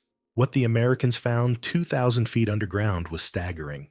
Behind massive steel doors and in sealed chambers lit only by portable lamps, and the flicker of disbelief lay over 100 tons of gold bars and coins, some stacked waist-high, some still in German bank crates. Surrounding them were bags of silver bundles of foreign currency and countless pieces of art, Rembrandt's Van Eyck's, medieval reliquaries, and even French Impressionist paintings wrapped in Nazi-marked burlap. It was loot pure and simple. The spoils of a continental crime spree pulled from banks, museums, and private collections. Gold teeth, wedding rings, jewelry taken from Holocaust victims, coins stamped from melted heirlooms, a mountain of theft. But that wasn't all. In nearby rooms, the soldiers found records, ledger books, microfilm, and account documents for the entire Nazi financial infrastructure. Every Swiss transaction, every art dealer's cut, every shadowy transaction traced to names that in some cases still had power long after the war ended. The mine held nearly the entire reserve of the Reichsbank, Germany's central bank. All of it had been transported there in the final days of the war, meant to be hidden, and if necessary, used to fund a Nazi insurgency. A resistance force planned to operate even after military defeat. The plan was called Werewolf, and the Merkers mine was their bankroll. The U.S. military quickly secured the site, guarded it with tanks, and began transporting the treasure out under armed convoy with air support. It was one of the largest recovery missions in U.S. Army history. But as they worked deeper into the mine, soldiers noticed something even stranger. Tucked in a separate, more heavily reinforced chamber were sealed crates, not marked with Reichsbank symbols, but with emblems from the Ahnenerbe. Inside, manuscripts, old ones, ancient in fact, scrolls, stone tablets, documents in languages not easily recognized: cuneiform, Sanskrit, archaic Greek. One was believed to be a medieval text on sacred geometry. Another, a Babylonian star chart with annotations in German handwriting. Why were these hidden alongside the Reich's gold? Some researchers believe they were part of Himmler's occult collection materials, gathered by Ahnenerbe expeditions across Europe and the Middle East. While the gold had value, these manuscripts had meaning, at least to men who believed in alternate histories and mythic powers. One crate contained fragments of what some claimed was a lost gospel, not accepted by the church, not published, and supposedly discovered in a monastery near the Caucasus Mountains. Historians who later examined the photographs say it was likely a Gnostic text, but the original has since vanished. Then there were the maps, not military maps, but geological ones, detailed cross-sections of underground formations marked with notations in red ink. Some pointed to other mines, others to cave systems across Europe. A few marked Reich Zone Omega, a designation never explained in any known documentation. To this day, no one knows what Zone Omega was meant to represent. Even more unnerving was a sealed lead tube, about 2 feet long, recovered from one of the Ahnenerbe containers. It wasn't labeled. It wasn't heavy. When opened under supervision at a classified intelligence facility, it was found to contain only a metallic cylinder, polished, smooth-etched with concentric rings. Some believed it was a piece of the Nazi Bell project. Others thought it was a component for something else, some kind of unknown technology. No one could identify the alloy. And after a brief series of tests, the object was quietly relocated to a secure facility and never publicly discussed again. So, while the gold and art made headlines, the real secrets, the strange documents, the relics, the unidentifiable tech faded into classified storage and official silence. Many of the art pieces were returned after the war. Some never were. Some of the gold helped stabilize European economies. Some was absorbed into U.S. reserves, and some simply disappeared. The records found in Merkers helped convict high-ranking Nazis at Nuremberg. They revealed secret Swiss bank accounts, double dealings, and complicity by businessmen who had carefully kept their distance from the swastika until the paperwork said otherwise. But what about the rest? What happened to the Ahnenerbe artifacts, the strange cylinder, the coded maps? To this day, those questions remain unanswered. Some believe a portion of the material was handed off to early CIA divisions, where it became part of Cold War intelligence experiments. Others suspect it was used to blackmail former Nazi collaborators in post-war Europe. And a few, just a few, believe it still lies somewhere in a vault, waiting for the right key, the right moment to reveal what the Nazis tried to hide not just from the world, but from history itself. So tonight, picture the silence of that mine, the dust, the echo of boots on stone, a soldier holding up a Rembrandt in one hand and a scroll in the other, and somewhere deeper still, a crate sealed tighter than all the rest. Its contents unknown, its label just one word, Omega. A mountain rises from the Bavarian Alps like a crown of stone, its summit cloaked in mist even on the clearest days. For centuries, it was a quiet place home to shepherds, monks, and scattered legends. But in the 1930s, that changed. A road was carved into its side. A tunnel was bored into its heart. And at the top, in full view of the heavens, the Nazis built one of their most iconic and enigmatic structures, the Kehlstein House, known in English as the Eagle's Nest. It was meant to be a gift to Adolf Hitler on his 50th birthday, a tea house in the sky built by Martin Bormann and the Nazi elite. But the Eagle's Nest was more than a symbol of luxury. It was a symbol of power, of untouchability, and perhaps of something more mysterious. Because as Allied forces closed in during the final months of the war and Berlin descended into chaos, the Eagle's Nest remained untouched, unbombed, undisturbed. And when American troops finally reached it, it was nearly empty. The Eagle's Nest wasn't just a vanity project.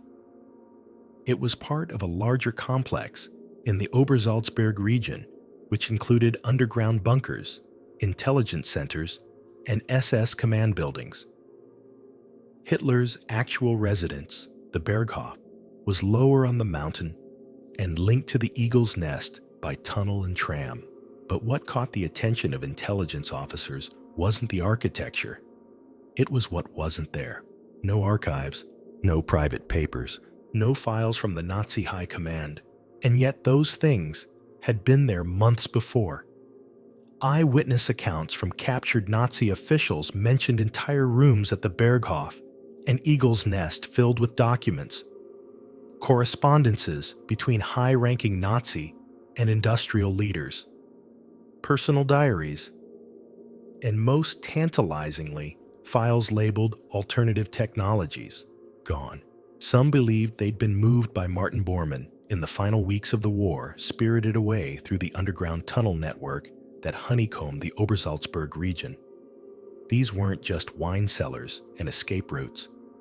These were reinforced bunkers, some stretching deep into the mountain with multiple sealed chambers. Soviet and American search teams found some of these after the war, but several entrances had been collapsed deliberately with explosives. Who buried them and what was inside remains unknown. Even stranger were the blueprints. Recovered from an archive in Munich in 1946, they revealed hidden rooms beneath the Eagle's Nest, not accessible from the tea house above, nor connected to the lower bunker system. Small chambers reinforced with ventilation lines and no obvious purpose. Their inclusion in the original design was subtle, almost as if they'd been added in secret. No one has ever confirmed that these chambers were actually constructed, but those who've explored the mountain since the historians, the urban explorers, even a few intelligence agents speak of strange airflow patterns in certain parts of the summit.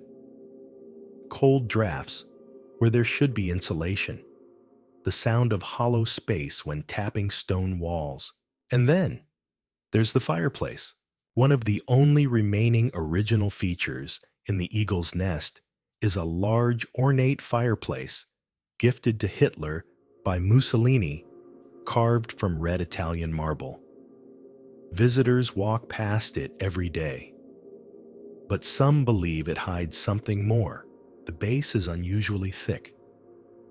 Its rear wall was rebuilt after the war, possibly to patch damage, possibly to seal something.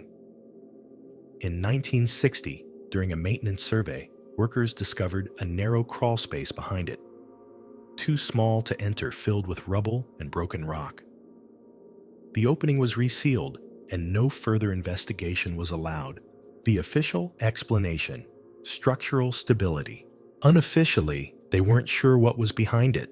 Some believe that just before the fall of the Reich, Bormann used the Eagle's Nest not as a command post, but as a repository, a place to hide things too dangerous to fall into enemy hands. Not gold, not jewels, but ideas. Prototypes, scientific journals, occult relics. Remember, Bormann was no fool. He knew the end was coming, and he had access to nearly every document, plan, and secret project in the Reich. If anyone had the motive and the means to bury knowledge, it was him. And if you were going to bury it, where better than inside a mountain? The US military didn't occupy the Eagle's Nest for long. It was turned over to the Bavarian government and eventually became a tourist site, complete with a restaurant and viewing deck. Millions visit each year. Few realize they're standing above what may be the last hidden vault of the Third Reich. There's one more strange detail. In 1947, a local hiker named Anselm Fröhlich claimed to have found a metal door embedded in a rock face on a ridge just below the Eagle's Nest. He described it as rusted, but intact, with no handle and no markings. Just an indentation shaped like a keyhole, but unlike any key he'd ever seen. He returned with a friend 2 days later, but a landslide had buried the area. The story was dismissed, but in 1989, a team of documentary filmmakers using ground-penetrating radar found an anomaly in the same region, an empty space, roughly rectangular, deep inside the mountain. They were denied permits to drill. To this day, that chamber remains undisturbed. Some say it's just a pocket of air. Others say it's Bormann's archive, or something worse. Something built not to be found, but to be forgotten.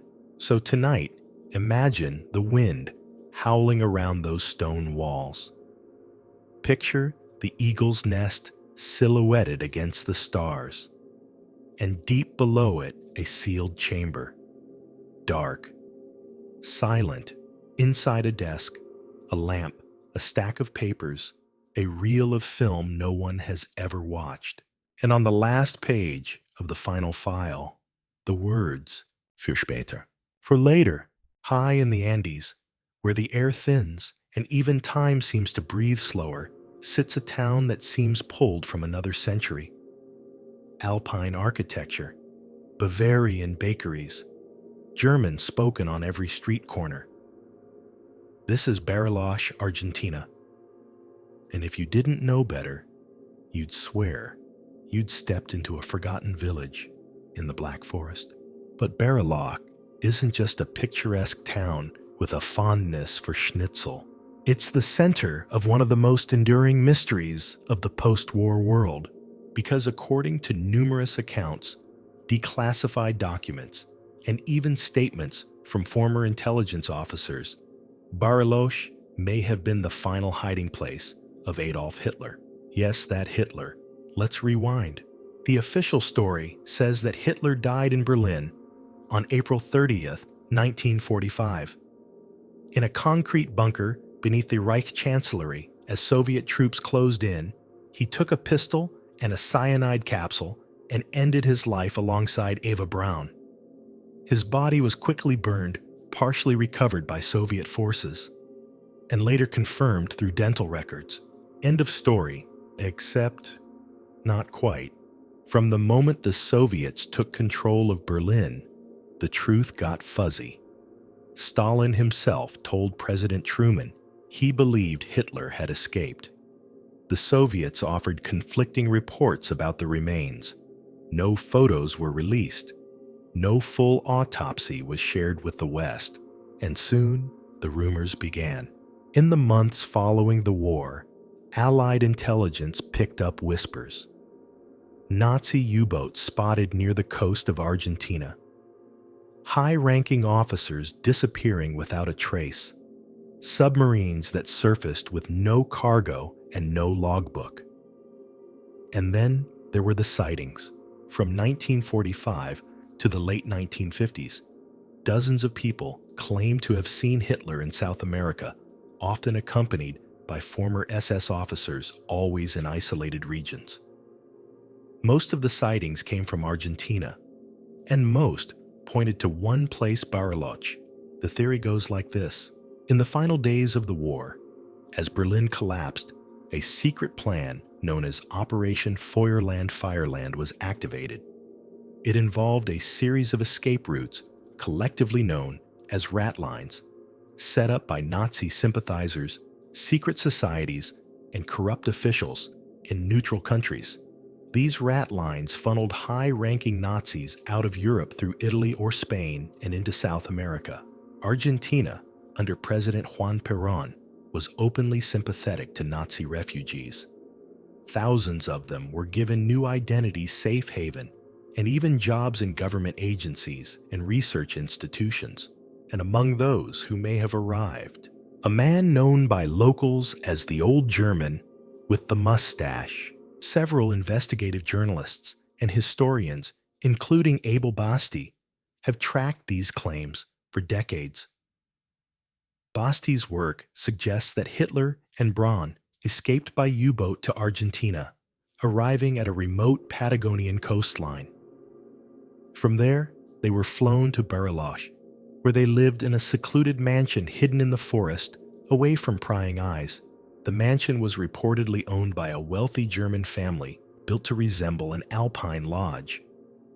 Locals reported seeing strange activity military men in black uniforms convoys at night, even helicopters landing during the Cold War years.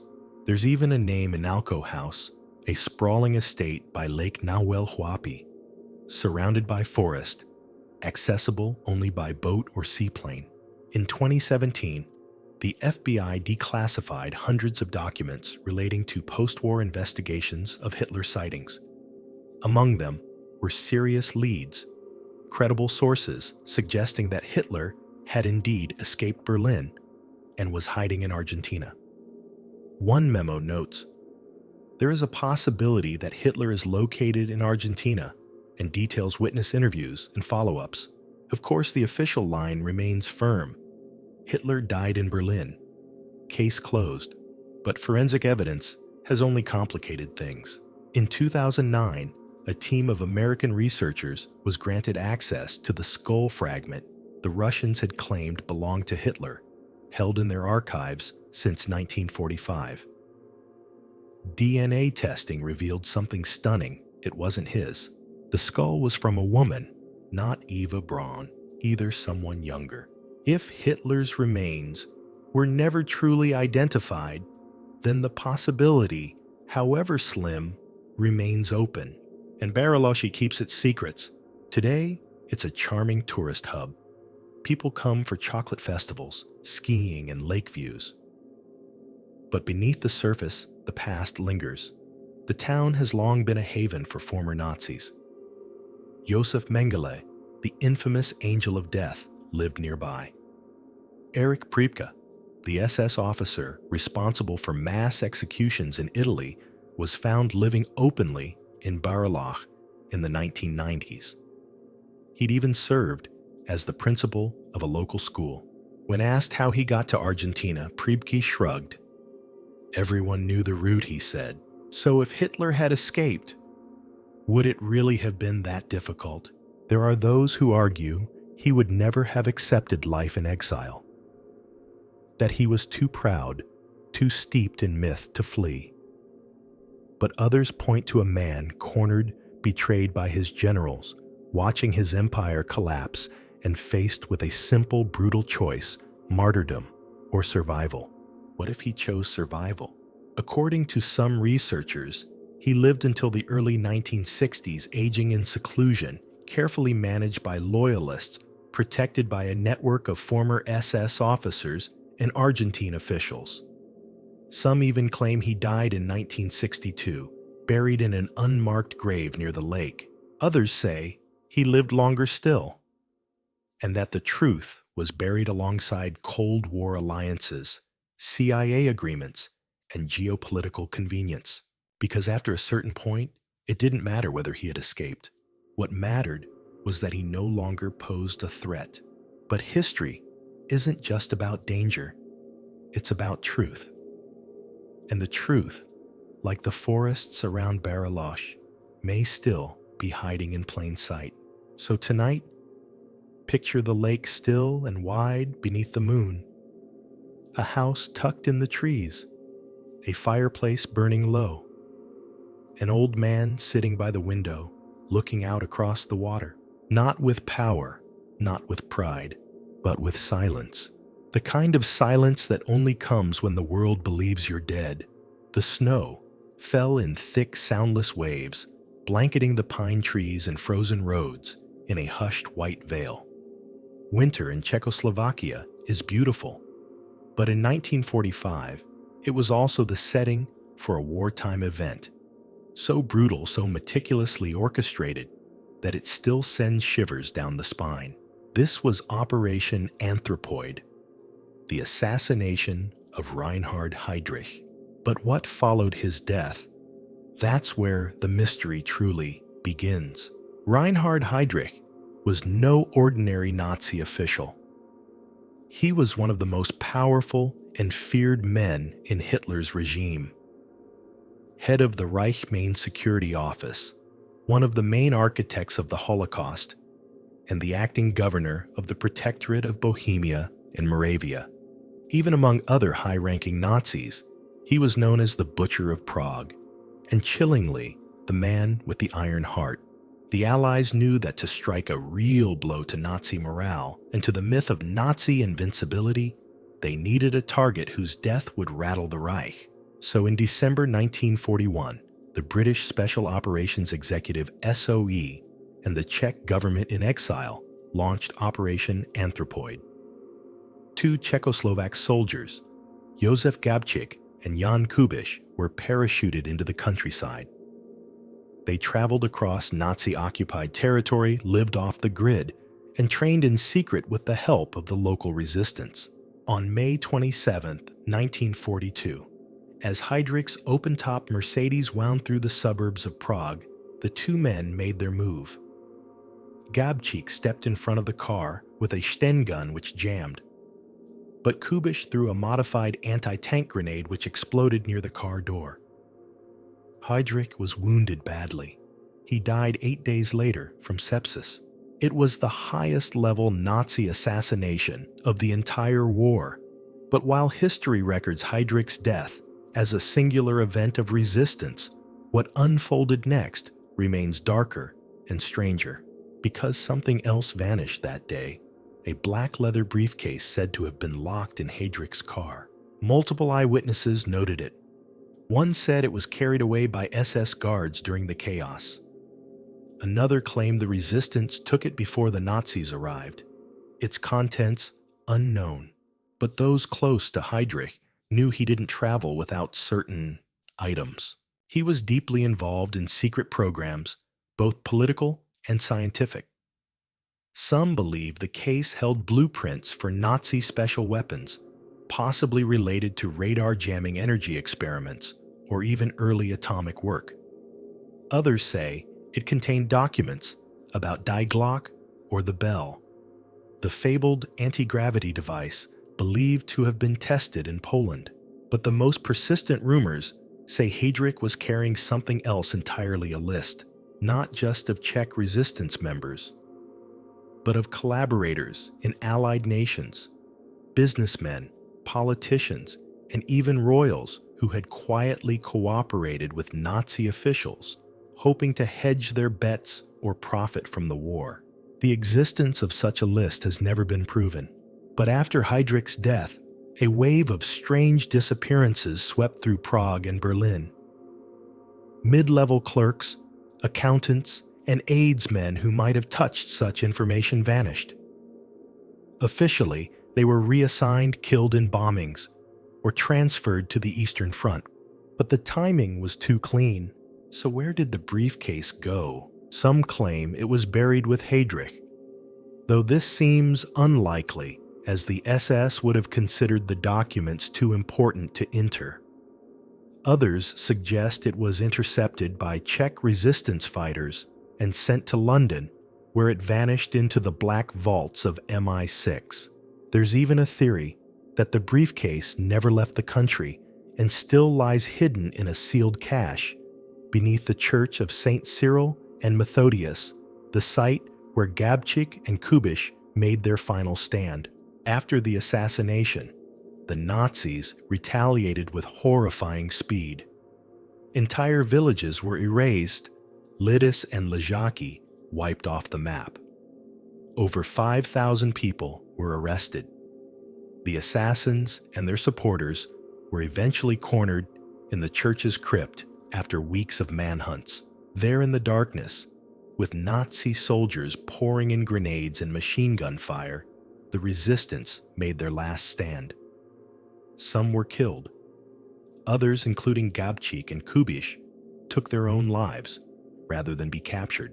After the war, investigators found spent ammunition, broken rifles, and bloodstains, but also signs of recently disturbed earth. One document declassified decades later suggests British officers believed something had been buried there. Not weapons, not remains, a container. Could that have been the briefcase? No one knows. Excavations in the 1960s found nothing, but access has always been limited. The church is now a national memorial. Certain parts remain sealed. Another piece of the mystery lies in a curious meeting that took place in Switzerland in 1943 between Allied intelligence and a former Nazi courier.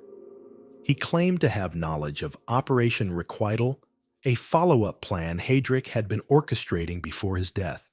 It involved destabilizing Allied economies through forged currency cybernetic sabotage, what we'd now call early electronic interference and blackmail, via the so-called list. This man offered documents, copies, not originals. They were vague, incomplete, and dismissed by most historians. But they included one eerie phrase repeated several times: "The Iron Heart will beat again," a chilling reference to Heydrich's nickname and perhaps to a plan that didn't die with him. Even stranger, in the late 1990s, a Czech construction crew digging a foundation in Prague's Old Town uncovered a sealed metal box. Inside were Nazi medals, insignias, a rusted Luger, and a stack of fragile paper written in cipher. The Czech authorities classified the documents. Their contents have never been revealed. Some believe they were leftovers from Heydrich's Prague network. Others think they're nothing. But a few whispers suggest the pages may reference the briefcase and whatever it once contained. So tonight, as the snow piles high against the stone walls of old Prague and the city sleeps beneath its shroud of centuries, imagine that case still sealed, still waiting. Maybe in a vault, maybe in a church crypt, maybe under your feet. Its secrets silent, its contents untouched. Since the day the man with the iron heart took his last breath, the wind howls across the ice like a chorus of ghosts. The sun never sets in summer and never rises in winter. It is a place of endless silence, beautiful, brutal, and untouched by time. And yet in the most remote, uninhabitable continent on Earth, rumors swirl of something buried beneath the ice. Not fossils, not meteorites, but a Nazi base, one that may still be there. Welcome to the enduring enigma of Base 211, the alleged Nazi fortress hidden in Antarctica. At first glance, it sounds like pure science fiction. Nazi submarines escaping to the South Pole secret bunkers, carved into glacial mountains, UFOs spotted near the frozen continent, and yet, the whispers won't die. Let's start with what we do know. In 1938, 1 year before World War II erupted, Germany launched an expedition to Antarctica. This was not a casual scientific mission. It was state-funded, highly secretive, and involved a large seaplane carrier named the Schwabenland. The vessel was equipped with specialized aircraft that flew over thousands of miles of Antarctic territory, dropping metal swastika flags every few miles to claim land for the Reich. The area they focused on Queen Maud Land, which they renamed Neuschwabenland. The mission's official purpose was to secure whale oil for wartime use. But the resources devoted to it and the lack of transparency surrounding it suggested something more. What were they looking for? Some say natural caverns, lava tubes, and geothermal hotspots beneath the ice that could serve as bases. Others believe they were searching for something older, relics, ancient technology, perhaps even ruins from a lost civilization that Nazi mystics like Heinrich Himmler believed predated humanity itself. The 1938-1939 expedition returned to Germany with photographs, maps, and ice core samples, but no one knows what else. As the war escalated further, trips were supposedly canceled, or so we're told. Fast forward to 1945, the war ends, Berlin falls, and yet 2 Nazi U-boats, U-530 and U-977, surface off the coast of Argentina months after Germany's surrender. The crews claim they were simply late returning home. But why linger in the South Atlantic for weeks? And why, according to naval records, had both submarines made stops in Antarctic waters? That's when the rumors began that Hitler or other high-ranking Nazis had escaped not to Spain, not to South America, but to a hidden base at the bottom of the world. This theory gained more traction when in 1946, the United States launched Operation High Jump, a massive military expedition to Antarctica, led by Admiral Richard E. Byrd. The stated purpose: cold weather training and research. But the scale of the mission was anything but ordinary. Over 4,000 personnel, 13 ships, dozens of aircraft, tanks, flamethrowers, weapons. For a research trip, the operation was supposed to last 6 months. It was cut short after just 8 weeks. No official reason was ever given, but rumors from those involved spoke of strange encounters, equipment malfunctions, and hostile opposition. In a later interview, Admiral Byrd reportedly warned of aircraft that could fly from pole to pole at incredible speeds. What did he mean? Skeptics say it's nonsense, just Cold War paranoia. But supporters of the theory point to post-war German documents referencing Base 211 as a real construction project. They believe it was established during the early 1940s, using submarine convoys to ferry personnel and equipment to a geothermal region beneath the ice. And if you're hiding from the world with a network of fanatical loyalists and stolen gold, what better place? Some researchers even claim satellite images from the 1980s and 1990s showed geometric structures beneath the ice triangle's domes and linear alignments inconsistent with natural formations. Others point to sudden no-fly zones, strange magnetic anomalies, and classified missions from countries including the US, Russia, and even China in recent decades. And then there are the UFOs.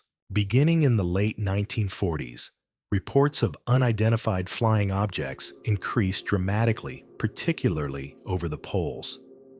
Some theorists suggest the Foo Fighters seen during Wei-Chun-san and later saucer sightings were not extraterrestrial, but Nazi technology perfected in isolation after the war. Stories of Haunebu and Vril, craft disc-shaped vehicles powered by exotic propulsion, began appearing in declassified intelligence files and fringe science publications. Could Antarctica have been the test site? Could Base 211 have evolved from a military outpost into something more? Of course, there's no conclusive proof. No captured documents showing construction photos. No recovered bodies. No open confessions. But the absence of evidence doesn't stop the mystery, it fuels it. In 2016, satellite imagery circulated online showing what appeared to be a giant entrance carved into a mountainside in Antarctica. It was wide, dark, and geometric like a hangar door. Geologists said it was just a natural cave. Others weren't so sure, and in 2018, a group of researchers disappeared near the Shackleton Range. They were on a geological survey. Their last transmission described a rumble beneath the ice. They were never found. Coincidence? Maybe.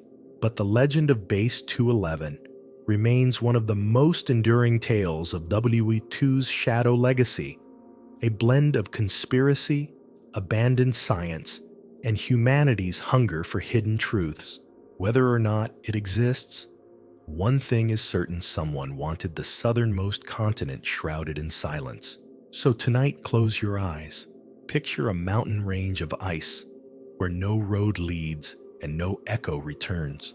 Deep beneath the glacier, a tunnel still glows with generator light. Inside, the air is warm. A bell-shaped craft hums in standby, and above it all, on the wall, a rusted emblem: the eagle, the circle, and the old forbidden cross, waiting, still. In the twilight of 1945, as the final embers of war smoldered across Europe, a ship sliced quietly through the waters of the Pacific.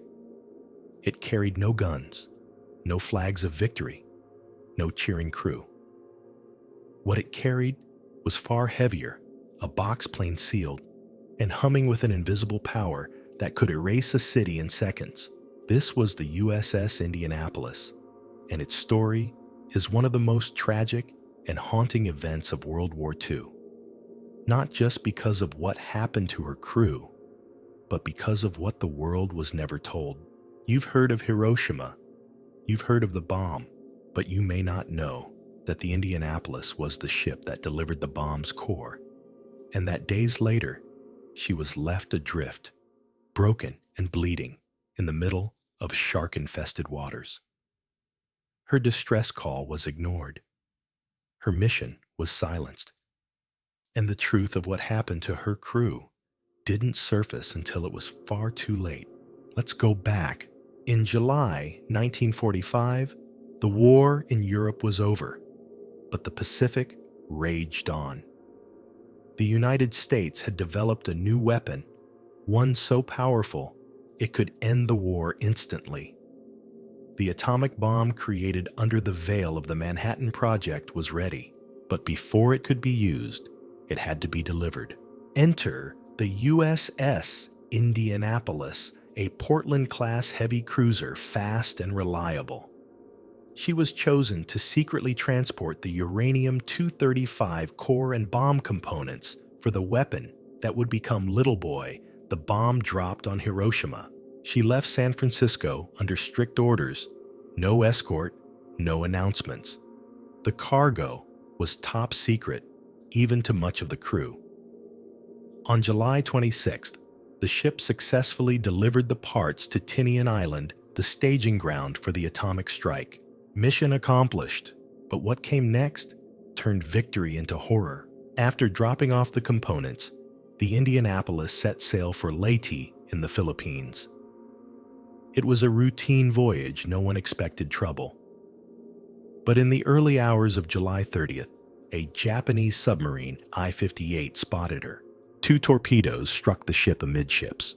In less than 12 minutes, the Indianapolis broke apart and sank. Of the 196 men aboard, approximately 300 went down with the ship. The remaining 900 were left floating in the dark, clinging to debris life vests. and each other many without food, water, or rafts. And then, nothing. No rescue came. No one even realized they were missing. For nearly 5 days, those men drifted. The sun scorched them during the day. The sea froze them at night. Dehydration set in. Delirium. Some began to drink seawater, which sent them into madness. Others succumbed to exhaustion and slipped beneath the waves. But perhaps worst of all were the sharks. Oceanic white-tips, known for circling wrecks and feasting on the helpless, descended on the survivors. The attacks began slowly, then increased. Men were dragged under screaming. Blood colored the water. The survivors floated in loose clusters, knowing that drifting alone meant death, but that groups only attracted more predators. Some fought the sharks with knives, others with fists. Most could do nothing but watch. By the time a Navy patrol plane accidentally spotted them on August 2nd, only 316 men were still alive. It remains the worst naval disaster in U.S. history, not in terms of ship size or tonnage, but in lives lost, and how they were lost. But here's where the mystery sharpens. Why wasn't the Indianapolis reported missing? She never arrived at Leyte. No escort. No inquiry. The Navy didn't even begin searching until survivors were spotted by chance. The official explanation: a communications failure. But many believe there was more to it. The Indianapolis's mission was classified. Few knew where she was or what she was carrying. After her cargo was delivered, she was effectively off the radar. Some theorized that her voyage was deliberately kept quiet, not just from the public, but from parts of the military, because if she went missing, it was easier to deny her role in the bomb's delivery. There are even darker whispers. Some believe the Navy knew the risks, sending her without an escort into waters where enemy submarines were known to operate. That she was considered expendable, her mission too valuable to risk delay her crew. Acceptable losses. This theory gains weight when you consider how Captain Charles B. McVeigh, the ship's commander, was treated. McVeigh survived the sinking. And months later, he was court-martialed, held personally responsible for the disaster. The charge: failing to zigzag a standard evasive maneuver against submarines. But here's the catch. The Japanese submarine captain who sank the Indianapolis testified that zigzagging would have made no difference. He had the perfect shot either way. Still, McVeigh was convicted. Many believe it was a scapegoat operation, a way to deflect public outrage and hide the deeper failures of the Navy, from the lack of escort to the ignored distress signals. Years later, the surviving crew members fought to clear his name. They succeeded, but not before McVeigh, burdened by grief and guilt, took his own life in 1968. A toy sailor was found in his hand. The truth of what happened to the Indianapolis is now part of official history. But the shadows remain. Why no rescue? Why the silence? Why the haste to blame? And what exactly was in those final sealed orders? Some believe there was a second package aboard the ship, one not listed in any manifest. A prototype. An early version of something even more powerful than Little Boy. Something that had to be tested or hidden or buried forever. This theory is thin on evidence, but thick with silence. Because when it comes to the atomic bomb, not all secrets were dropped over Japan. Some sank to the bottom of the sea. In 2017, after years of searching, the wreck of the USS Indianapolis was finally discovered over 18,000 feet below the surface of the Philippine Sea. Its hull sits silently in the dark, a mausoleum of steel and silence. No bomb parts were found. No second package, just twisted metal and the echo of 879 voices. So tonight, imagine floating in that endless sea. The stars are bright. The water is cold. You're clinging to hope, to memory, to the ghost of a mission no one will speak of. And beneath you, in the black, deep, a cruiser sleeps, still carrying the weight of a war that never truly ended. The train sat idle at the edge of the forest, its wheels half sunk in overgrown grass, its rusted frame swallowed by trees. No tracks led to it anymore, at least none you could see. Just a narrow trail through the woods in Lower Silesia, Poland, where locals still talk about what may lie beneath their feet. A train. A ghost train, loaded with gold treasure, stolen artwork, and secrets. Welcome to the mystery of the Nazi gold train, a legend so enduring, so tantalizing, that it's led to dozens of expeditions, international intrigue, and even ground-penetrating radar scans. Yet to this day, no one has seen it. And yet, no one can quite say it isn't there. The story begins in early 1945. As the Red Army advanced from the east, Nazi officials began to panic. The Third Reich was crumbling, and they were desperate to hide their wealth, not just from the Allies, but from one another. Banks were emptied, museums were looted, entire trainloads of treasure vanished into the mountains, and one of those trains, they say, left the city of Breslau, now Wrocław, Poland, and headed south into the Owl Mountains. Its cargo, gold, jewels, paintings, documents, maybe even something darker, evidence of human experiments or technology that was never supposed to leave the Reich. But that train never arrived.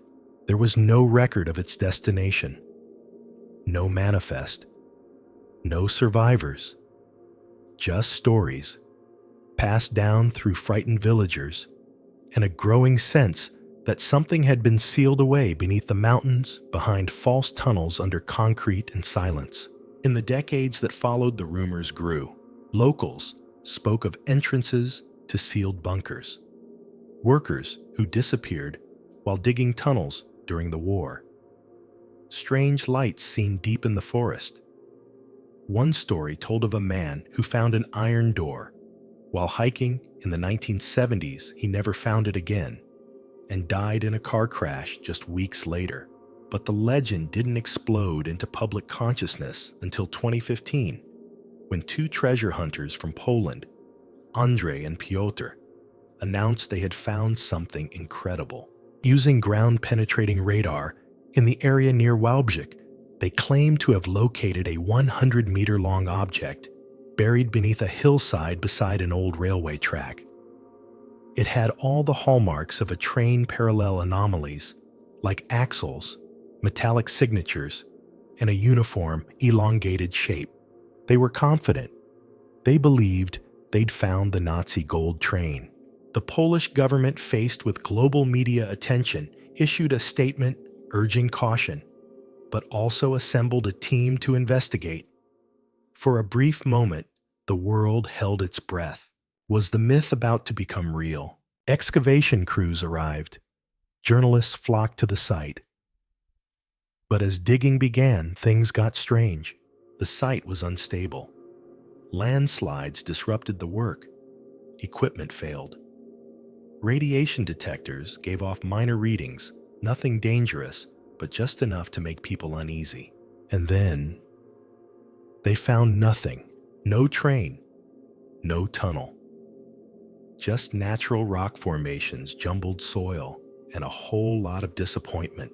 The official verdict: the anomaly was a geological feature, not a buried train. Case closed, except the treasure hunters disagreed. They claimed they had been denied full access to dig deeper, that parts of the slope were off limits, that the real tunnel was further underground behind a false wall of earth and stone. And they weren't alone in their suspicions. Multiple local historians have pointed out that the region is honeycombed with secret Nazi tunnels from Project Rees, the very same mega construction project that created vast underground chambers during the final years of the war. Many of these tunnels remain unexplored. Some entrances were dynamited, others were mapped by the Soviets and then quietly erased from the records. One such tunnel, they say, runs directly beneath the alleged train site. So why not keep digging? Some say it's just red tape. Others believe it's about ownership. If the gold train is found, who does it belong to? Poland, Germany? The descendants of Holocaust, victims from whom the treasure was stolen. Still others think it's not about gold at all, that what lies buried isn't treasure, but information. Documents detailing Nazi escape routes, lists of double agents, blueprints for weapons projects that were never completed, secrets the Allies never wanted the world to see. The train in this theory was less a vault and more a coffin sealed shut, so its contents could never testify. And then there's the darker possibility that it holds evidence of war crimes or even biological agents. In 2016, a private team of researchers uncovered a sealed entrance in a nearby slope. When opened, they found nothing but a bricked-off corridor. It led nowhere. Or so it seemed. One geologist noted that the bricks were newer than the rest of the tunnel, that someone had sealed off whatever lay beyond after the war. Why? The only consistent answer is this someone didn't want it to be found. Even today, the Polish government receives requests from private treasure hunters, independent researchers, and foreign dignitaries to explore the area further. Most are denied.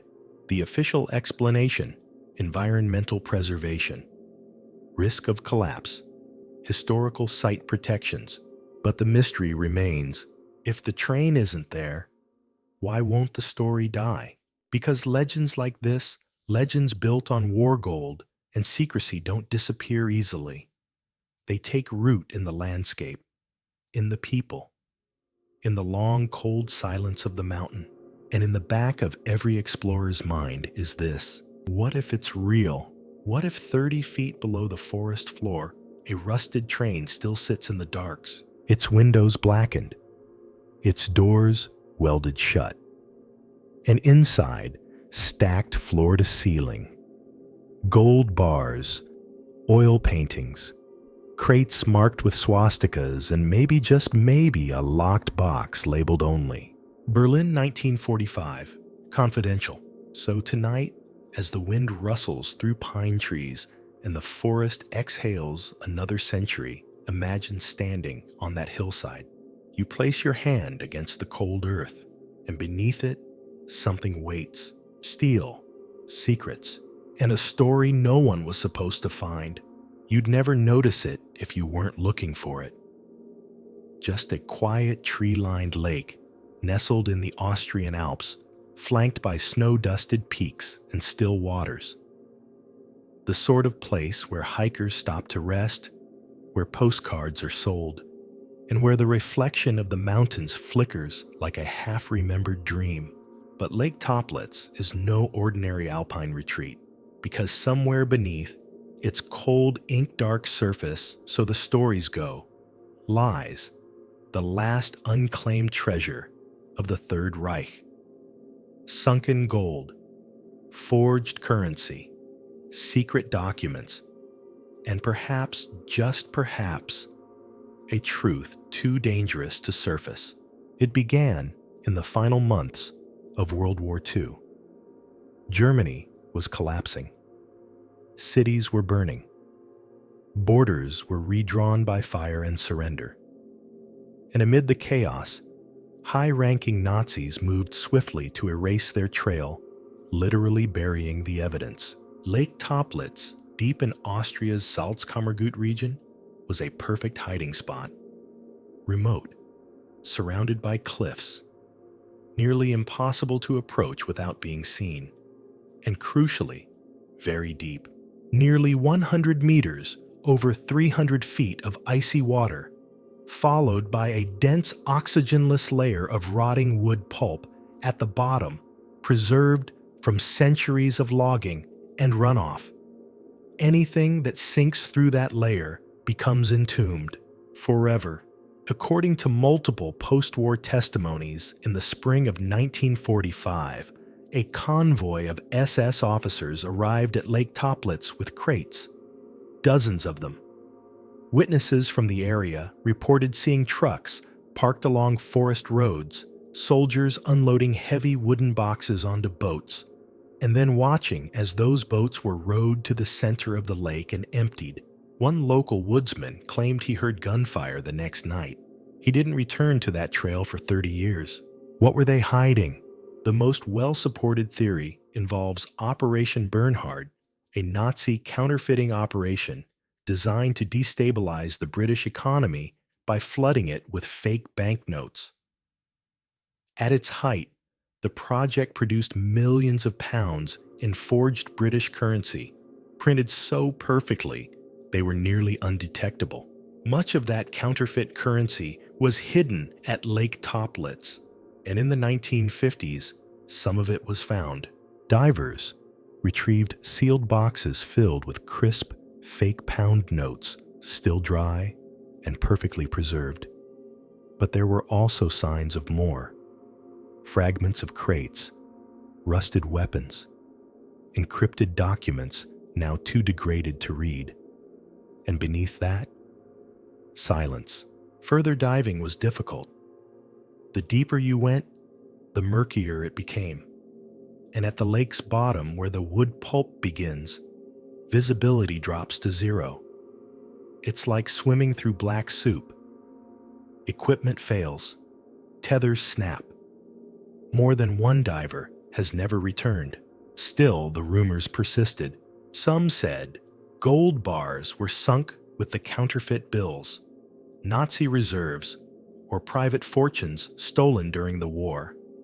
Others believed the lake held sealed crates of SS documents, naming collaborators, listing secret accounts, or outlining escape routes and post-war safe havens. There's even a theory that one of the sunken boxes contains the missing amber room panels looted from Russia and never recovered. And then there's the truly strange speculation that one or more of the crates contain early nuclear research drawings, test data, maybe even physical samples from Nazi atomic projects. Or worse, chemical weapons sealed and dropped to prevent their capture by Allied or Soviet hands.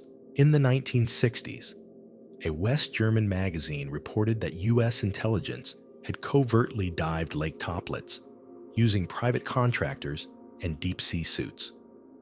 The report claimed they found something they didn't expect, something not listed in any wartime record possibly linked to the Ahnenerbe, or Nazi esoteric research. But if anything was recovered, it was quietly removed. No official record exists. More recent expeditions have used sonar and magnetometers to scan the lake's floor. They've confirmed metal anomalies consistent with large objects, dozens of them resting below the silt. But again, the layer of decomposed wood and sediment is so thick and so unstable that diving through it is both costly and dangerous. Austria has since placed restrictions on exploration, for safety, they say, to protect the ecosystem, but also maybe to protect something else. In 2005, a team of divers funded by a private European foundation claimed to have found a sealed metal cylinder embedded in the silt, too heavy to lift without dredging. They were denied a permit to extract it. They returned to the surface and were gone within 48 hours. No press conference. No follow-up. One diver, when asked years later, simply said, "What's down there doesn't want to be disturbed." Creepy, yes, but not unique. Other mountain lakes across Austria and southern Germany are rumored to hold Nazi artifacts. But Lake Toplitz remains the most credible, the most tantalizing, because some of the treasure was found. And what wasn't found may be more valuable than gold. The story of the lake has inspired books, documentaries, even Indiana Jones style conspiracy thrillers. And through it all, the water remains still. The trees grow thicker, and the truth stays buried in blackness. The question isn't whether the Nazis dumped treasure there. The question is what else went down with it. A final plan, a fail-safe, or just a way to make sure that when the Third Reich died, it took some of its secrets with it. So tonight, close your eyes and listen for the ripple of water. Imagine a crate, half sunk its iron corners, worn smooth by decades of cold. Inside, documents, a code, a reel of film labeled "Only if Berlin falls," or maybe nothing at all. Maybe it's just the lake, but somehow you know it's not, because the war might have ended, but the past doesn't always drown. Sometimes it waits,